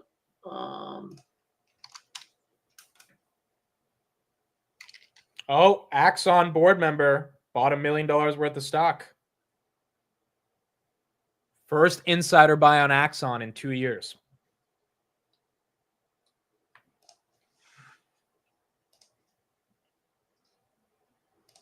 And then again, for those that are just joining, Drux now has 100 million in Nubank and Seed Limited. And freaking LeBron's cards are going crazy. The rate change is 55% over the past 3 months. It's insane what these cards are doing. So my theory on LeBron is if you get PSA 9s or 8s, they'll be easier to move because they're more affordable. And I think the younger generation had never saw Jordan playing. They never saw Kobe play. All they know is LeBron, and everything's LeBron. He's still playing. I don't think that you're going to see another player be as good as LeBron, Kobe, or Jordan for a long time. And I think that the amount of people that follow basketball now is more than it used to be. And even though I do not believe LeBron is better than Kobe or Jordan, I think that his cards have the most room to appreciate. So tomorrow I will be trying to find a bunch of LeBron rookies in 8s and 9s and potentially 10s, even though I think that's going to be hard to find. And on eBay, you have to pay a 13.5% fee to sell. And then usually people pay another 3 to 5% to advertise to make sure they get the highest ROI on the searches. So you're into eBay for 18 to 20% already. So my thing is if I go there with cash, now maybe we can get some deals under market comp, which would be nice. So we'll see. And so how many are you trying to buy? I don't know. I mean, we'll see. And then here's the other thing. I shouldn't give away all the secrets, but there are 2 eBay consigners where instead of you paying eBay 13.5%, I'm not going to name their names, but you can send your stuff to them. And if your stuff sells for over 1,000, they only take 5%. So you can there's a whole arbitrage way to go about this. I have Trump. He's not live, but this is an exclusive Air Force One interview. So I'll go to that right here. Americans, and he was great. He let him out, and I just called to thank him. And believe it or not, there's about 1,300 more, and I think he'll let them out too at some point in the very near future. And what about his thoughts about this meeting that you're going to in Alaska? He was very positive about it. He's friends with President Putin, as you know, very, very close neighbors. And they work together. And he thinks that President Putin wants to make a deal. He wants to stop this horrible killing. He mentioned it himself. He said it's a horrible situation. And he said he has great respect for me and for the country, but he didn't have a lot of respect for our country under a certain different leader. And I can understand that because nobody else did either. So what are your expectations? I mean, is the goal of this meeting in Alaska to walk away with a ceasefire? So when you talk about deals, it's all I do. My whole life, I do deals. You never know. You don't like to have too many expectations. You want it because you have to weave and bob and you don't know what's going to happen. But we're going to go and find out. I'd like to see a ceasefire. I wouldn't be thrilled if I didn't get it, but everyone says you're not going to get the ceasefire. It'll take place on the second meeting. The second meeting is going to be but I'm not going to be happy with that. So we'll see what happens. I'm going to be, I won't be happy if I walk away without some form of a ceasefire. Now, I say this, and I've said it from the beginning, this is really setting the table today. We're going to have another meeting if things work out, which will be very soon. Or we're not going to have any more meetings at all, maybe ever. But don't you sense that Putin comes to this table maybe in an economic pinch, and that maybe the things you've already done have put him in an economic pitch? Is there an economic side to this, as Russia hoping to open up to the world? Well, he lost an oil client, so to speak, which is India, which was doing about 40% of the oil. China, as you know, is doing a lot. And others have another few countries. And if I did what's called a secondary sanction or a secondary tariff, it would be, very devastating from their standpoint. If I have to do it, I'll do it. Maybe I won't have to do it. He's coming, though, with the thought that maybe there's going to be a deal on the economy. He's coming with businessmen and... Yeah, they're bringing a lot of people. Over 500 people are coming. A lot of them are businessmen. And what they really would like to do is, look, we built in a short period of time the greatest economy ever. I had the 4 greatest years ever as an economy, and this is going to blow it away. We're doing well. We were a dead country. And I say this often. I'll say it loud and clear. We were a dead country a year ago, a dead country, not respected by anybody. We had inflation at levels that we had never had before. They say 48 years. I say it was worse than ever before. So if you were to paint a picture of what perfect looks like coming out of Alaska today, what does that look like in your mind? Look, it's not for me to negotiate a deal for Ukraine, but I can certainly set the table to negotiate the deal. And our next meeting will have President Zelensky and President Putin and probably me. I'd like to focus on doing our country, but I get these interruptions. I've solved 6 wars in 6 months when you think about it. And that's from Pakistan to India. That was going to be a terrible one. Planes being shot down. That was getting ready to flare, and then nuclear powers. And so many others. And, well, Armenia, Azerbaijan, Congo, Rwanda. In fact, did you see that Hillary Clinton yesterday said that if you got this deal done and not capitulate to Putin, that she would nominate you for the Nobel Peace Prize? I did not know that she said that. President Trump were the architect of that, I'd nominate him for a Nobel Peace Prize. Well, that was very nice. I may have to start liking her again. I will say this. This is an important meeting. The second meeting potentially is more important. It could be more finality.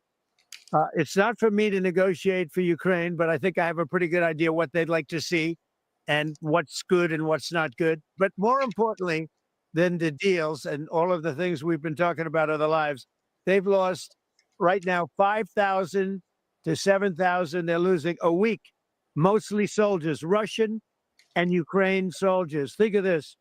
You have Russian soldiers, you have Ukrainian soldiers. They're losing on average 5,000. Last week, they lost 7,011 soldiers and some other people where bombs were lobbed into Kiev and other places. It's something that has to stop. And I'll tell you what, if I didn't win this election and if I wasn't doing this, you right now could be in a third world war. That was heading to a third world war, you know. All right, so there you go. Reuters is reporting the meeting has officially concluded, or at least the first part of the meeting. And we'll see if we get some more updates. Yeah, I'm going to say one thing. I don't like getting political. I don't really care about politics. I don't really care who negotiates it, but there needs to be a ceasefire. The loss of life is tragic, and this needs to get stopped immediately. I agree. I 1,000% agree. Someone says, Amit, Steve talking about buying Tom Brady cards is a top of the market. Good luck. Do you think it's toppy if you're buying Tom Brady cards or no? Me spending my money how I want to spend my money has nothing to do with the market being at a top. Yeah, I agree. I think people are throwing out that term a little too loosely. I think people need to realize that if you think that me investing in alternative assets is a market top, you haven't done the due diligence on the alternative asset markets the way I have. I also think you buying Tom Brady cards does not stop NVIDIA from doing well. No, one thing has nothing to do with the other. Yeah. And it's not about ample liquidity in the system, which is why you're going to alternative assets. It's a genuine market that's forming because people are interested in those assets. Well, how about this? It's a market that less people are paying attention to, and there could be significant arbitrage in that market that I can take advantage of. Yes, agreed. Because I'm willing to do more research than most people. It's like a stock. If you research more about a stock that people don't, and you uncover some information, you could do better than other people. Yeah, like I don't think people actually understand how much research my buddy and I do on this stuff. Like one of the guys I'm going with tomorrow, the amount of research we do, like you guys know how much I research stocks.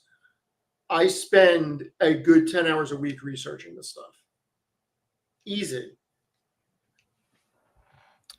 Chris says, I also collect NFL rookies. Good stuff. NFL cards always go up in the season in a frothy market. All go up, all go down. I'm looking for Josh Allen's.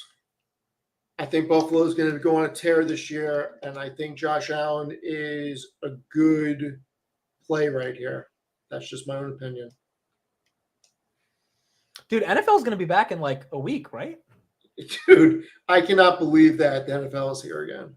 Dude, why is time moving so fast? So it only gets quicker when you get older, my friend. I know. I get it. It's crazy is what it is.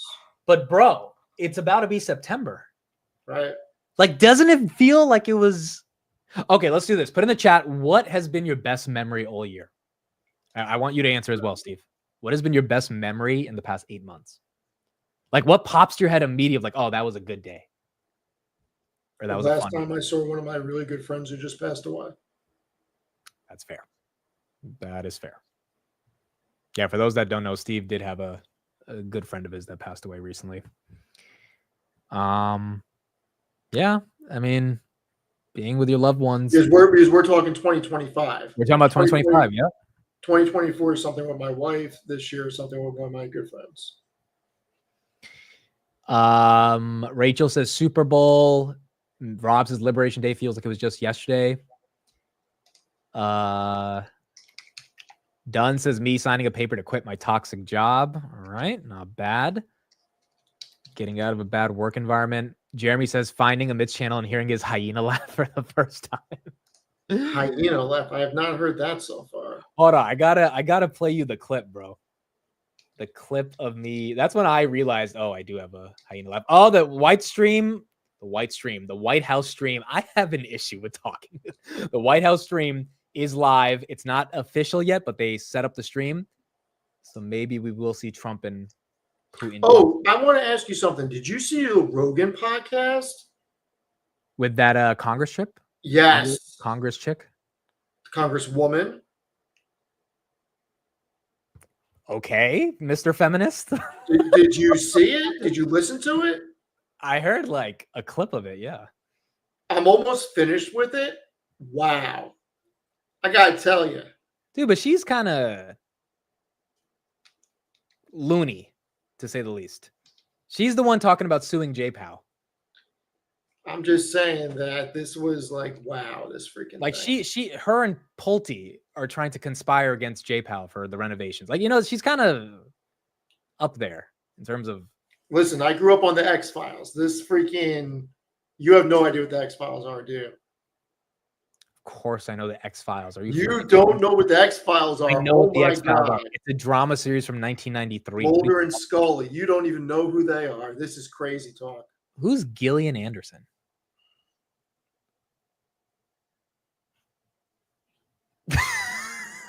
No, I'm so serious, bro. Who's David Duchovny? No, you did not just do that. How do you say his name? Say it again. Duchovny. Say it again. How am I? See, this. I want to actually analyze the company. Duchovny. The H is silent. See, okay, so I genuinely want to do a study on how my mind works. Why did I see Duchovny, or whatever I said? I don't know. The H is silent. Who's Mitch Pigelli? The fact that you don't know what the X-Files are is crazy to me. Dude, it's from 1993. Of course, like I didn't watch it. But yes, I grew up on the X-Files, so that Rogan podcast was just right up my alley. 1993 to 2018. This thing went on for a long time. There was 2 or 3 movies of it. This was a big thing. But what is it about? It's about like conspiracies or mysteries or something? It's about the X-Files. Okay, so what are the X-Files? Files that can't be explained. Supernatural phenomenons that can't be explained. They get buried in the freaking basement of the FBI. Phenomenal show. Okay, I will watch it. I don't know if you'd like it or not, but you may find it interesting. I will watch it. Okay, I got to show you this. I got to show you this thing. Show me.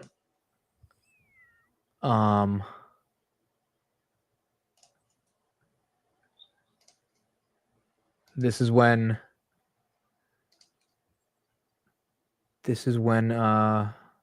well, I gotta go get my magnifying glass. Gotta make sure I pack that for tomorrow. I move in on September 1st. That will be the first day we do the stream. Okay, this right here. This is when we were. This is the hyena laugh that people are talking about. 25K? 25K. Can I get in on this?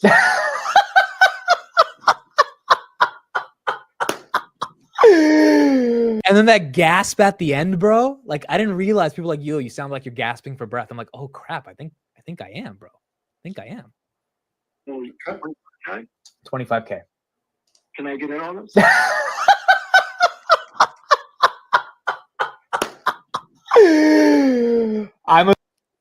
It really, like, I didn't realize it sounds like a hyena, but it does, dude. That's just how I laugh. And then you can't even breathe. Then I'm gasping. I don't even know what to say. Yeah, that's the laugh. Okay, let me see some of these other comments on their best day of the year. Trump getting inaugurated for someone. Dude, that was literally 5 months ago. That's crazy. Did that happen? Dan said becoming a millionaire. So long. Yeah, it feels like it was so long ago. The best day was then when Steve said higher and we made the GIF.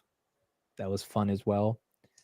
Reaching 1 million. Dude, a lot of people have been commenting that they've been reaching 1 million, which is so awesome to see. Congratulations to everyone. It's pretty cool. Boston meetup. I love it. That was a great day. There's been some Some dope meetups this whole year between Bay Area, New York, Boston, Toronto, and Miami soon. My second child being born. I love it. It's kind of crazy, bro. It's been 8 months, but like we're getting close to 2026 now. We are. The White House thing is live, but it's not showing anything. So I don't know when they're officially going to go live. The title is President Trump participates in a press conference with the president of the Russian Federation. Maybe it's at 7, maybe it's at 8, maybe it's in 5 minutes, but we're going to see. Pound to hitting 180. Pound to earnings. Oh, yeah, I told you. Andrew left shorting them. Oh, wow. 384 people signed up to Next Zero Finance. Wow. Not bad, dude. Thank you, guys. It's awesome. People love you. My tweets got over 2,000 views. Dude, people love you. I think building your own independent audience is important. It's a good idea. Steve did not look into Grab yet. I mean, we looked into it for like 5 minutes today. Yeah, I didn't do a deep dive on it. Okay, let's say you did like the stock. Yeah. How many shares would you buy? I have no idea. But let's just say you like it. You think it can get to 10 in like 2-3 years. So if we think it's going to be a double? Yes.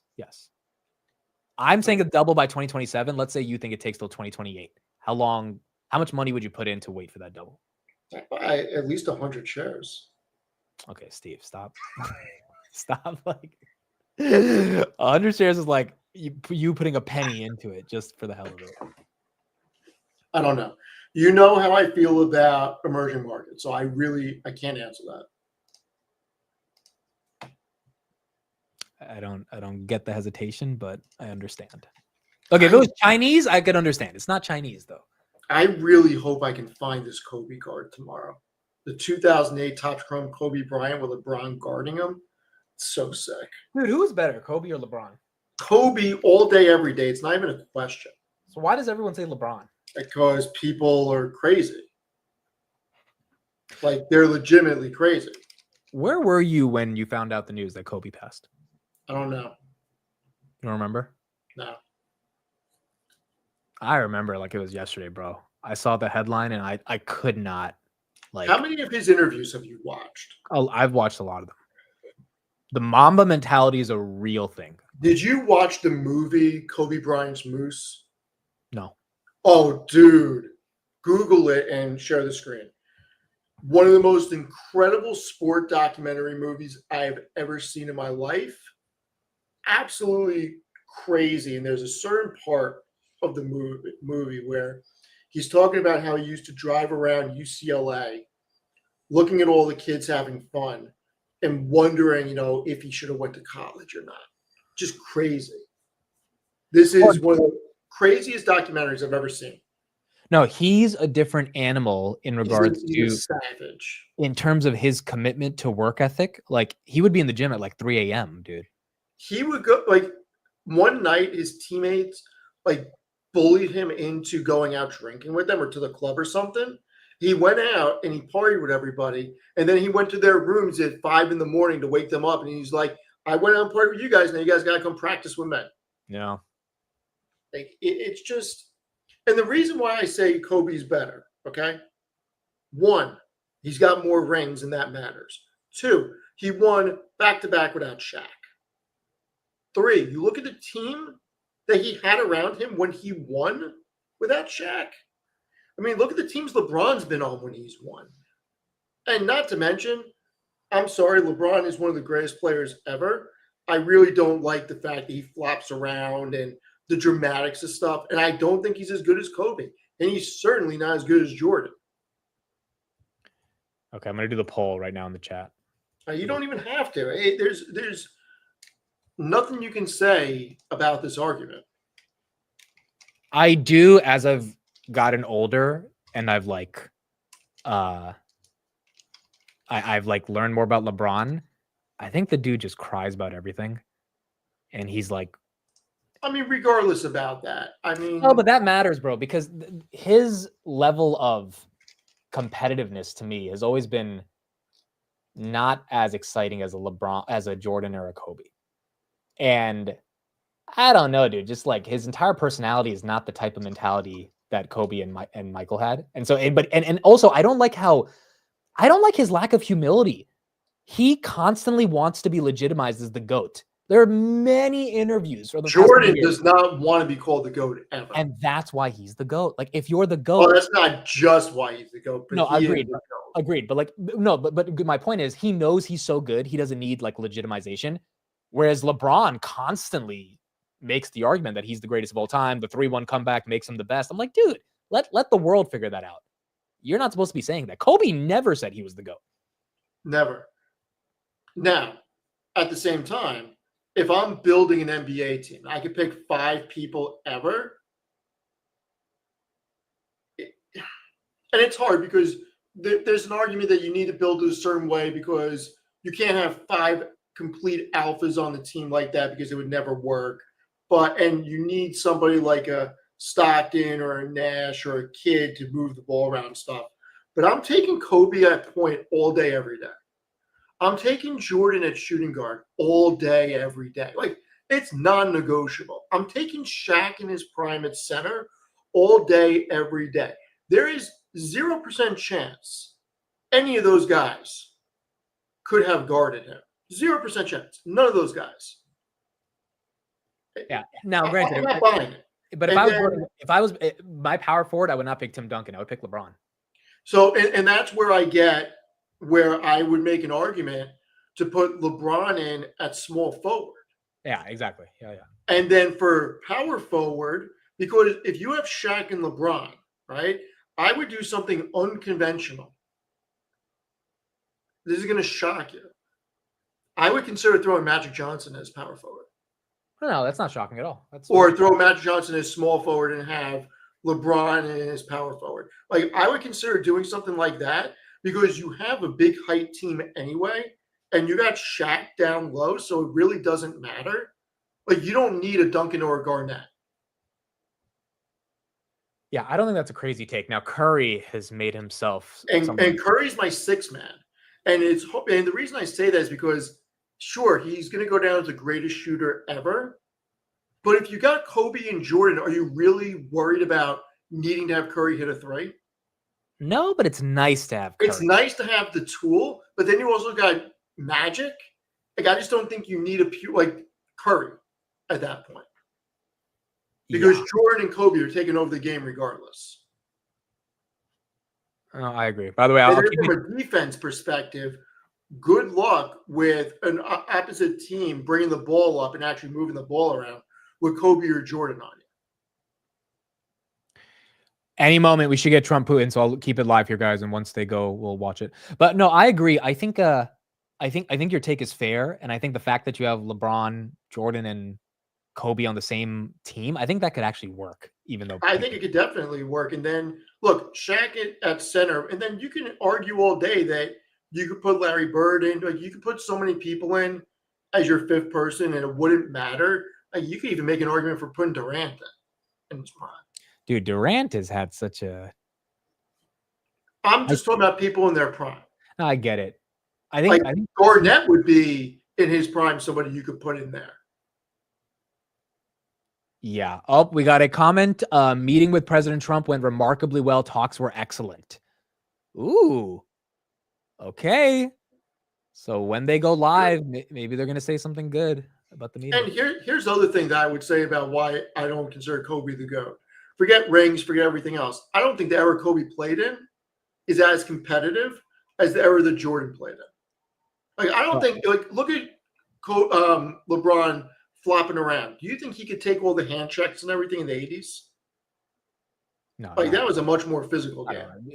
This is also why Jordan's the GOAT. It's like his competitive fervor, 6 championships, 6 final MVPs. And then keep in mind, 3 in a row, he retired. I know. And then came out of retirement and won another 3. Like, that's hard to do, dude. Like, if he didn't retire, they would have won 8 in a row. Yeah, and they travel all the time. Well, the other thing is also, what was I gonna say? LeBron has been to the finals more than anyone else, but I don't know if that matters. Compared to it just means he lost in the finals more than anybody else. Freaking Jordan 6-0. But the thing is, I don't blame LeBron for losing in the final because, like, dude, when you go up against the Warriors with KD, like, I don't think Jordan would have beat them with J.R. Smith as your shooting guard. I'm sorry, dude. No, do not tell me Jordan's beating the Warriors. Jordan, Rodman, Kerr. No. If you take LeBron off the Cavs and you put Jordan there, you think they beat the Warriors? Oh, Jordan on the Cavs. I thought you meant the Bulls team. No, with the Cavs. There's no way. I don't know. Look, it's definitely because Jordan can't be everywhere at once. Look, that team overall, yes, I get your point. I do think you put the Bulls against that Golden State team, the Bulls win every time. No, I agree with you. I agree with you. My point is, would you blame LeBron for that finals loss? No, you can't blame him because he was playing against an all-star team. Exactly. That's you can't blame him, but at the end of the day, he's still not undefeated in the finals. But see, I never liked that art just because he's not 6-0, because Jordan happened to have things work out and he didn't have a super team form during his prime. Keep in mind, he's only won 4 NBA championships. Dude, and one of them, people don't really think that's a ring. 2 less than Jordan, 1 less than Kobe. And 1 was in the bubble, which again, people, I mean, there's people that don't really count that as a ring. I'm not one of those people, but. And look, I'll count it. They did it, but the fact that Kobe came back in 2009 and 2010 without Shaq and won, I mean, you can make an argument that those 2 Laker teams were the weakest teams to win a finals in a long time. I agree. And look, I still think it was a much different game in the 80s. It was much more physical. It was still physical in the early 2000s when Kobe was playing. And the other reason, look, Kobe freaking blew out his Achilles and wanted to keep playing and walked over and shot the free throws. Dude, I remember seeing that live. So I'm sorry, but, I'm taking Kobe all day long. There's more heart. I agree. Pretty impressed with Amit's NBA knowledge. Wow, thank you for the compliment. That means that means so much. I could talk about something other than movies. Freaking UFC. No, I can't. I'm so gassed for this weekend. I've never got into the UFC, bro. Oh, dude, tomorrow night's gonna be great. How about their $7.7 billion deal? I think they fleeced Paramount on this. I gotta tell you, a lot of people are gonna think this is a hot take. I think Chimaev is going to freaking win tomorrow. It's going to be pandemonium. I don't even know who that is, bro. Chimaev? Who's that? Who's Chamath? What are you talking about? No, dude. Who's Chimaev, bro? Come on. Kazmat. Yeah, I have no idea. His whole backstory is crazy. Listen, I'm looking at the chat. Duplessis is freaking awesome. Guy's a freaking stud. I don't know. I just got a feeling. And keep in mind, he's an underdog right now. Like, the champion is the underdog. That's crazy. See, one of the reasons I'm happy we're into stocks is because the conversation we just had for the past 15 minutes, at the end of the day, it's not helping you or me in our life. It's like a brain rot conversation. And this is what a lot of people do, is they have these conversations about who's better, LeBron or Jordan, and and they're not doing anything for their financial life. Oh, dude, I would love to start a YouTube channel where me and 3 other people just commentate on sports. It'd be so much fun. I would not want to do. I just feel like it's too much of a waste. It might be a fun hobby, but to me, I don't want to be that into sports when it's not doing anything for me. Like, all we're doing is I will make them richer is the problem. Instead of listening to, when I watch UFC, if Rogan is on the commentating card, I'm listening to UFC. But if Rogan's not commentating, I'm putting on the freaking fight night on Rogan's channel, and I'm freaking listening to it. And I love when Eddie Bravo and Schaub are on there. It's freaking great. It's freaking great. I agree. Look, it's a good way to relax and escape. I just personally the reason I'm saying this is because in 2015 to 2018, I was obsessed with sports. That's why I'm even able to talk about the NBA the way I can. And I used to watch all the sports talk shows. And I'm like, dude, if I had spent that time learning about investing, watching even CNBC, and just like hearing what people think about the markets, I would have been a much better investor versus consuming is LeBron better than Jordan? Because like sports is so much fun though. It is fun, but like watching greatness is just fun. I agree, but getting obsessed with talking about it or listening to the content of people talking about it all day. You obviously have never listened to a freaking Fight Companion from Rogan. No, I have not. It's hilarious. I have not. Yes, I'm legit a recovering sports addict, bro. I was deep into sports.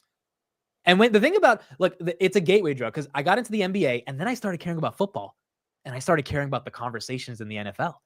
Oh, can you pull that comment up from DLLM? Yeah, I know.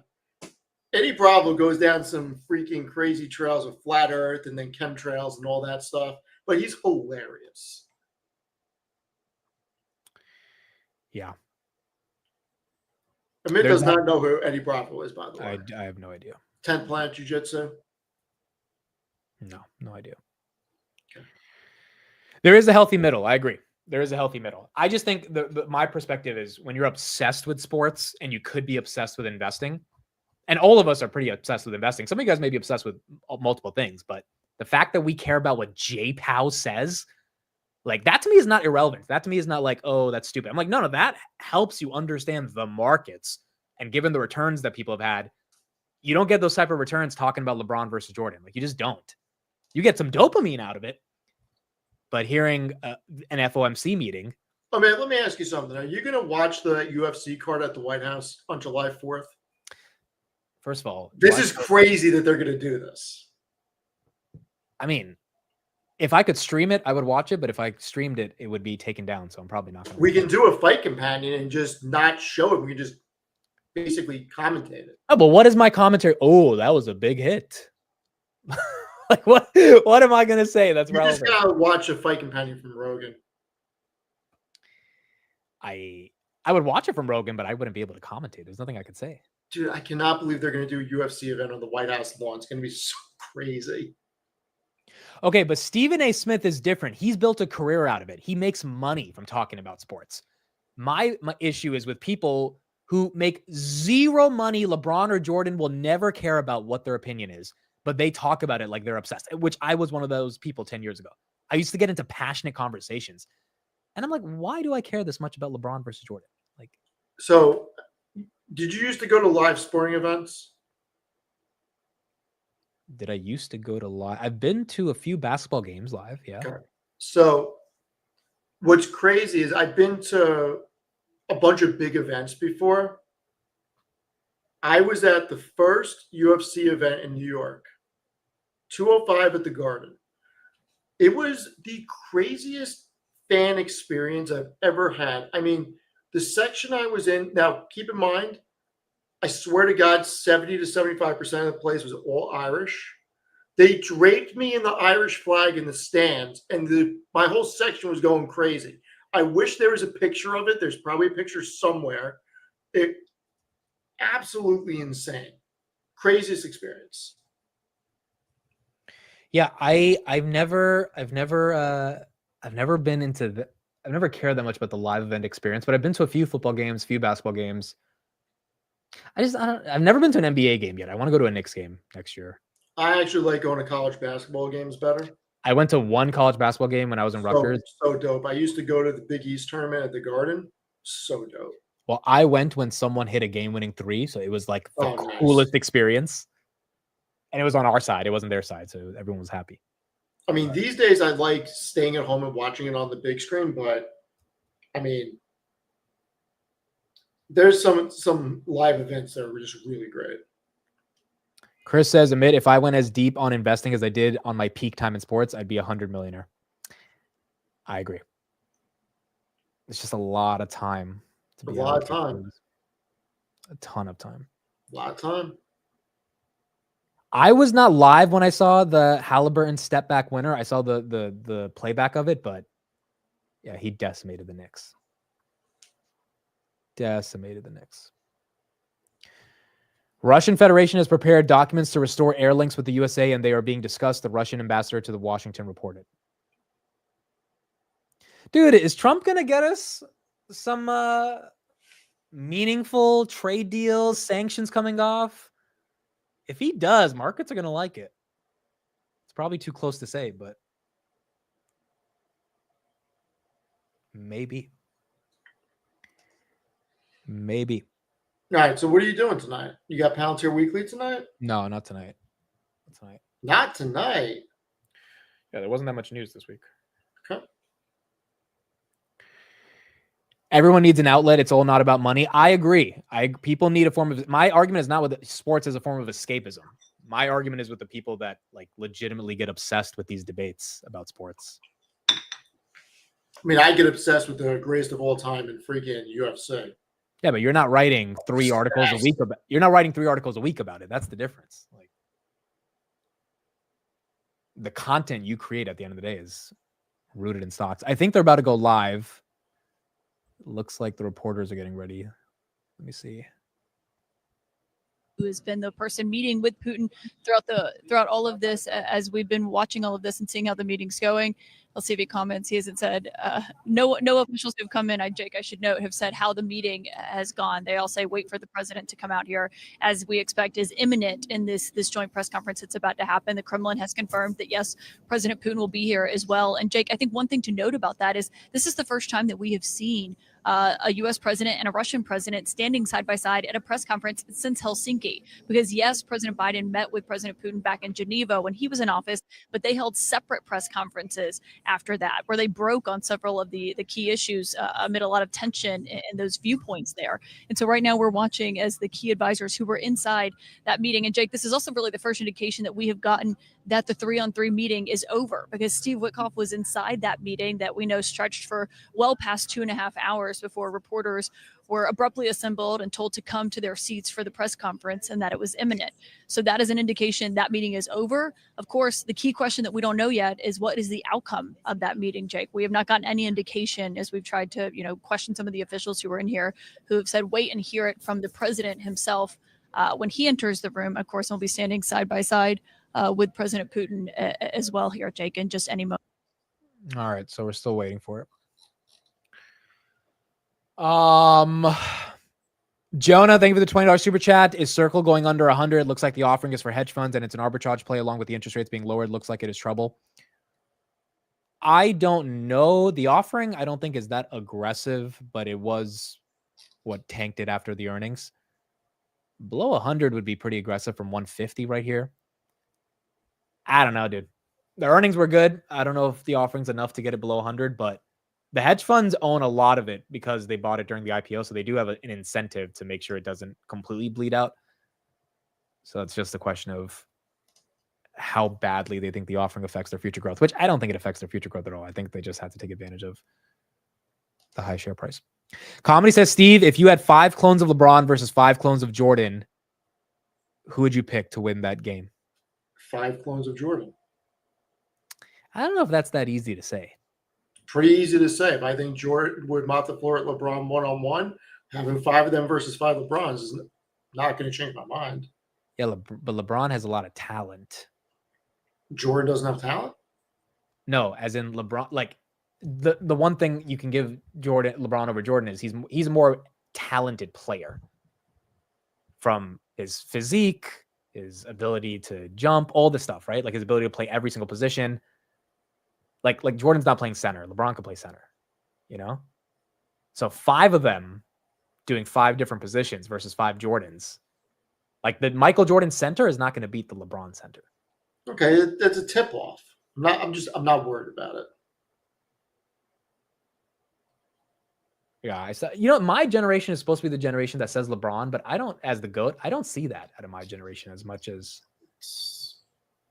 I thought I would. And I used to argue for LeBron 7-8 years ago, but then I was just like, he's not touching Jordan. 74% of people said Kobe over LeBron on the poll as well. Still, again, they are about to be live any second, and then we'll switch over to see what they say.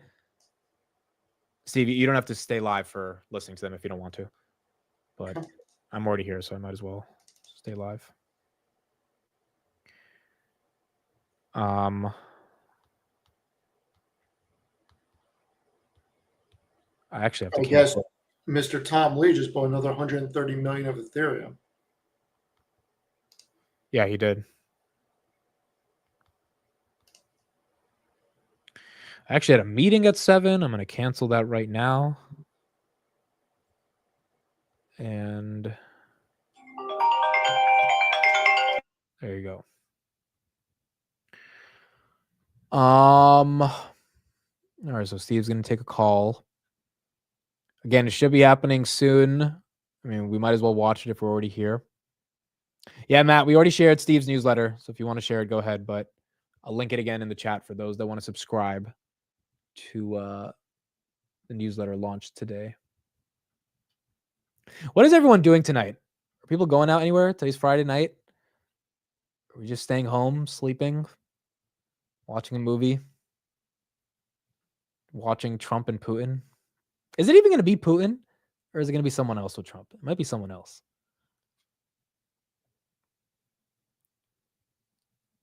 But it definitely will be Trump there.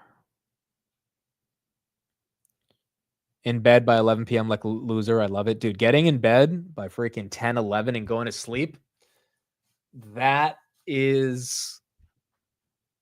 It is like, it's just the best. Being able to sleep on time.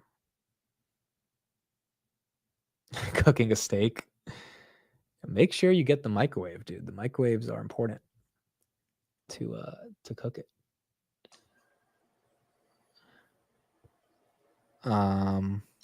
Beers and a cigar. Dude, Steve, when's the last time you had a cigar? Over a year. Oh, so it's been a minute. Yeah, I'm probably not smoking again. Ever? Yeah, probably. Why, your health reason? I'm probably not smoking again. There's Besant. All right, so it should be happening very soon, folks. There's Lutnick. Dude, every time I have to stop myself from saying Nutlick because every time he's live, the chat spams Nutlick, and then every time I see him, I'm like, there's Lutnick. All right, so it should be happening soon. Tequila tonight. I haven't drank in a minute. Oh, yesterday, dude, I love Ben & Jack's. The Shirley Temples at Ben & Jack's. Absolutely incredible. Steve, don't roll your eyes. I had 2 Shirley Temples, not 1, 2. Dude, you're getting unhinged. It was so good. Like, they make a mean Shirley Temple. What'd you get for dessert? The Choco Mousse cake thingy. I have not had that there. Is it good? You had that with it. No, I thought we all got it together. That's the only reason I picked it, because I think we all had it together. Did we? I don't even remember. Maybe you didn't try it. Yeah, maybe you didn't try it. I don't think I tried it. Yeah, it was, the Shirley Temples were great, bro. The person I was with, they got an old fashioned, but they didn't judge me when I said Shirley Temple. I didn't sense any judgment. So usually I can sense who the heck is this guy, dude. But he didn't care. Good role model. It's a good role model. Good role model.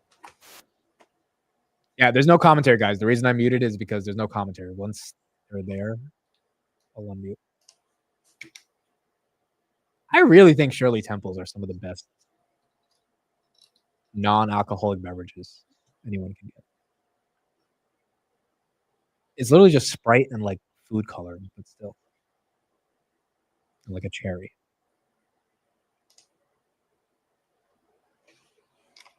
Novo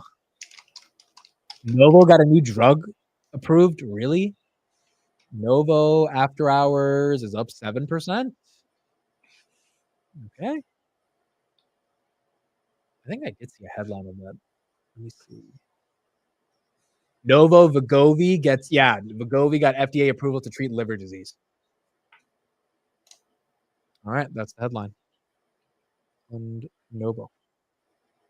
Oh, all right, here we go. Should be starting.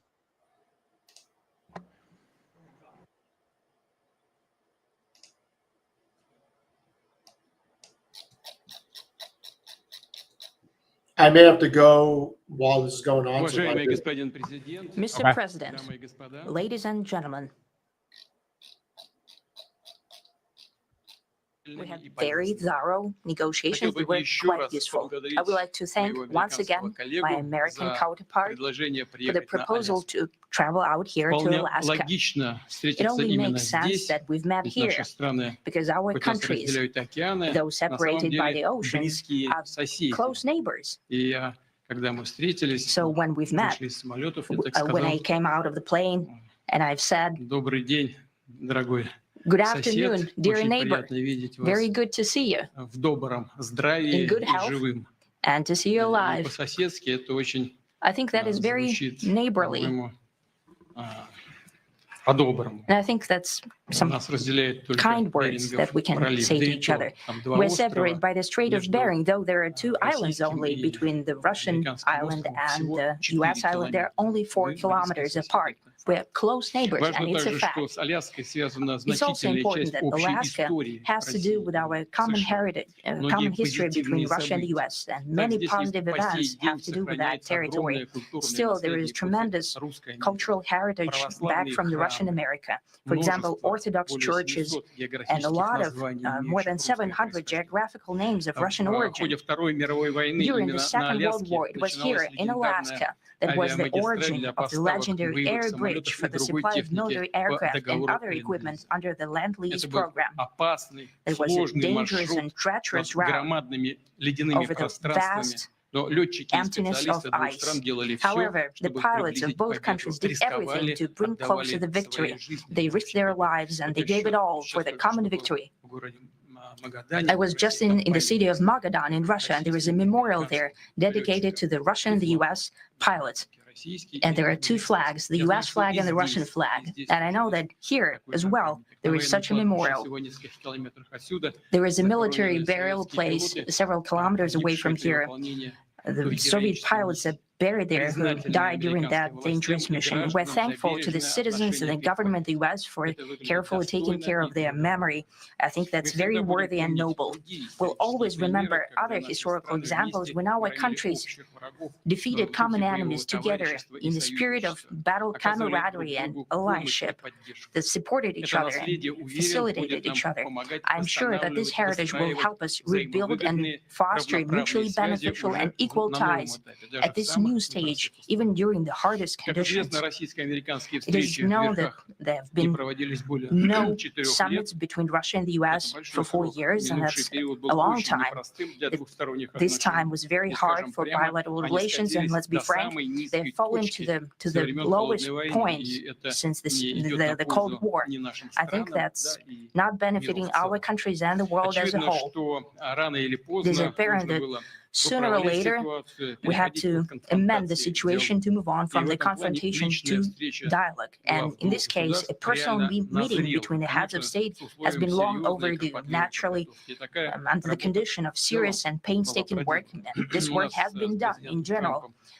Me and President Trump have very good direct contact. We've spoken multiple times. We spoke frankly on the phone. And special envoy of the president, Mr. Witkoff, traveled out to Russia several times. Our advisors and heads of foreign ministries kept in touch all the time. And you know fully well that one of the central issues was the situation around Ukraine. We see the strive of the administration and President Trump personally to help facilitate the resolution of the Ukrainian conflict. And his strive to get to the crux of the matter, to understand this history, is and special envoy of the president, Mr. Witkoff, Russia several times. Our advisors and heads of foreign ministries kept in touch all the time. And you know fully well that one of the central issues was the situation around Ukraine. We see the strive of the administration and President Trump personally to help facilitate the resolution of the Ukrainian conflict. And his strive to get to the crux of the matter, to understand this history, is precious. As I've said, the situation in Ukraine has to do with fundamental threats to our security. Moreover, we've always considered the Ukrainian nation, and I've said it multiple times, a brotherly nation. However strange it may sound in these conditions, we have the same roots, and everything that's happening is a tragedy for us and terrible wound. Therefore, the country is sincerely interested in putting an end to it. At the same time, we're convinced that in order to make the settlement lasting and long-term, we need to eliminate all the primary roots, the primary causes of that conflict. And we've said it multiple times, to consider all legitimate concerns of Russia and to reinstate a just balance of security in Europe and in the world on the whole. And I agree with President Trump, as he has said today, that naturally the security of Ukraine should be ensured as well. Naturally, we're prepared to work on that. I would like to hope that the agreement that we've reached together will help us bring closer that goal and will pave the path towards peace in Ukraine. We expect that Kiev and European capitals will perceive that constructively and that they won't throw a wrench in the works. They will not make any attempts to use some backroom dealings to conduct provocations to torpedo the nascent progress. Incidentally, when the new administration came to power, bilateral trade started to grow. It's still very symbolic. Still, we have so much in trade, digital, high-tech, and in space exploration. We see that Arctic cooperation is also very possible, and our international context, for example, between the Far East of Russia and the West Coast of the US. Overall, it's very important for our countries to turn the page, to go back to cooperation. It is symbolic that not far away from here, at the border between Russia and the US, there was a so-called international date line. I think you can step over literally from yesterday into tomorrow. And I hope that will succeed in that, in political sphere. I would like to thank President Trump for our joint work, for the well-wishing and trustworthy tone of our conversation. It's important that both sides are result-oriented, and we see that the president of the US has a very clear idea of what he would like to achieve. He sincerely cares about prosperity of his nation. Still, he understands that Russia has its own national interests. I expect that today's agreements will be the starting point, not only for the solution of the Ukrainian issue, but also will help us bring back business-like and pragmatic relations between Russia and the US. And in the end, I would like to add one more thing. I'd like to remind you that in 2022, during the last contact with the previous administration, I tried to convince my previous American colleague that the situation should not be brought to the point of no return when it would come to hostilities. And I said it quite directly back then, that it's a big mistake. Today, when President Trump saying that if he was the president back then, there will be no war. And I'm quite sure that it would indeed be so. I can confirm that. I think that overall, me and President Trump have built a very good business-like and trustworthy contact. And I have every reason to believe that moving down this path, we can come, and the sooner the better, to the end of the conflict in Ukraine. Thank you. Thank you. Well, thank you very much, Mr. President. That was very profound. And I will say that I believe we had a very productive meeting. There were many, many points that we agreed on. Most of them, I would say, a couple of big ones that we haven't quite gotten there, but we've made some headway. So there's no deal until there's a deal. I will call up NATO in a little while. I will call up the various people that I think are appropriate. And I'll, of course, call up President Zelensky and tell him about today's meeting. It's ultimately up to them. They're going to have to agree with what Marco and Steve and some of the great people from the Trump administration who've come here, Scott and John Radcliffe. Thank you very much. But we have some of our really great leaders. They've been doing a phenomenal job. We also have some tremendous Russian business representatives here. And I think, you know, everybody wants to deal with us. We've become the hottest country anywhere in the world in a very short period of time. And we look forward to that. We look forward to dealing. We're going to try and get this over with. We really made some great progress today. I've always had a fantastic relationship with President Putin, with Vladimir. We had many tough meetings, good meetings. We were interfered with by the Russia hoax that made it a little bit tougher to deal with, but he understood it. I think he's probably seen things like that during the course of his career. He's seen it all, but we had to put up with the Russia hoax. He knew it was a hoax, and I knew it was a hoax, but what was done was very criminal. But it made it harder for us to deal as a country in terms of the business and all of the things that we'd like to have dealt with. But we'll have a good chance when this is over. So just to put it very quickly, I'm going to start making a few phone calls and tell them what happened. But we had an extremely productive meeting, and many points were agreed to. There are just a very few that are left. Some are not that significant. One is probably the most significant, but we have a very good chance of getting there. We didn't get there, but we have a very good chance of getting there. I would like to thank President Putin and his entire team, who I know in many cases, other than that, whose faces I get to see all the time in the newspapers. You're almost as famous as the boss, but especially this one right over here. But we had some good meetings over the years, right? Good, productive meetings over the years. And we hope to have that in the future. But let's do the most productive one right now. We're going to stop really 5, 6, 7,000, thousands of people a week from being killed. And President Putin wants to see that as much as I do. So, again, Mr. President, I'd like to thank you very much. And we'll speak to you very soon and probably see you again very soon. Thank you very much, Vladimir. Next time in Moscow. Oh, that's an interesting one. I don't know. I'll get a little heat on that one, but I could see it possibly happening. Thank you very much, Vladimir. And thank you all. Thank you. Thank you. Thank you so much.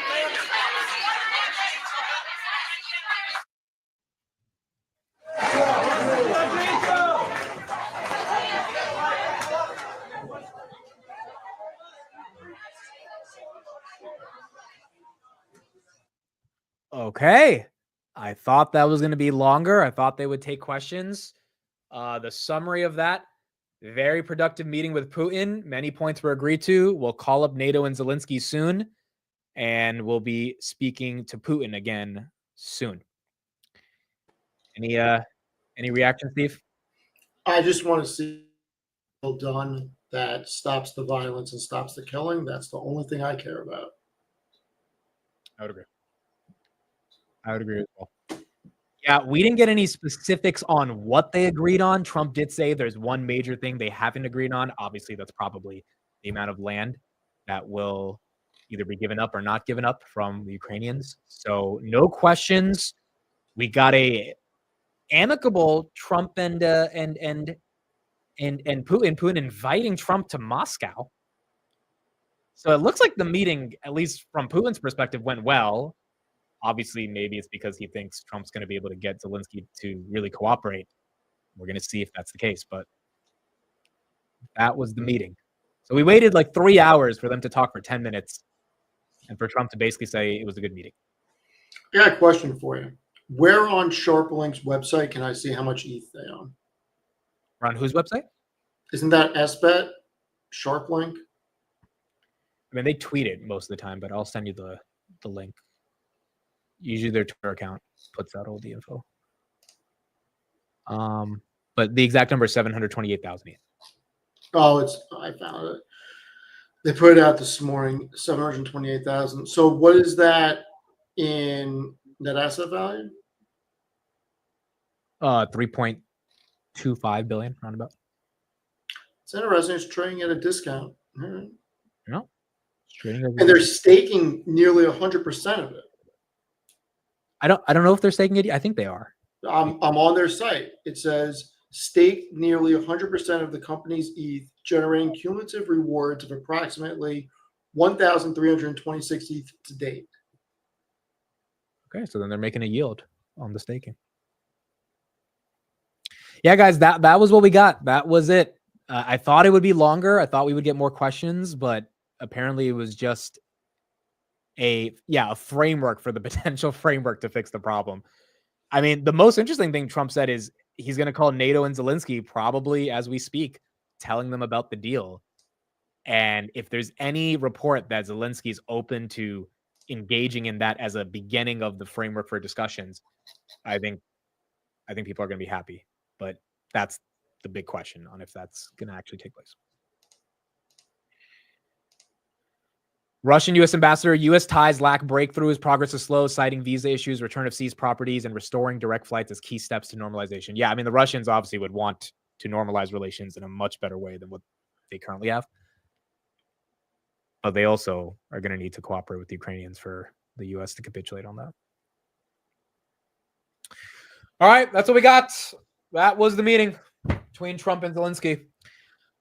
That is it for us today. Thank you, everybody, for joining. We'll be back on the Sunday Futures show. No Pouncer Weekly tonight, but we'll be back on Sunday. And I think that's it for us. Steve, are you doing anything this weekend, or you're staying home? I'm going. Oh yeah, you're going to the place tomorrow. I'm leaving. Yeah, I'm going to the apartment tomorrow as well. I'm moving in more stuff, so it'll be busy for me tomorrow. But yeah, Sunday I'm gonna be a lot more free. All right, guys, that is it. Thank you all for being here. Again, deeply, deeply appreciate everyone who reached out yesterday. I'm gonna try to not take another day off for a long time, but yeah. That is pretty much it for us. We'll be back Sunday night. We'll see how this market turns out going into the futures on Sunday. And enjoy the weekend. That is it. See everyone later. All right. Thank you, guys. And again, Steve just launched his newsletter. If you want to subscribe to it, Next Zero Finance. For everyone who does subscribe, thank you so much. There it is right there. And he published his first blog post today. So you can check it out. I may publish the a collectible one tonight, too. We'll see. All right. There you go. Thank you, everybody. Enjoy the weekend. Love you all. See you guys Sunday night. Bye, everybody.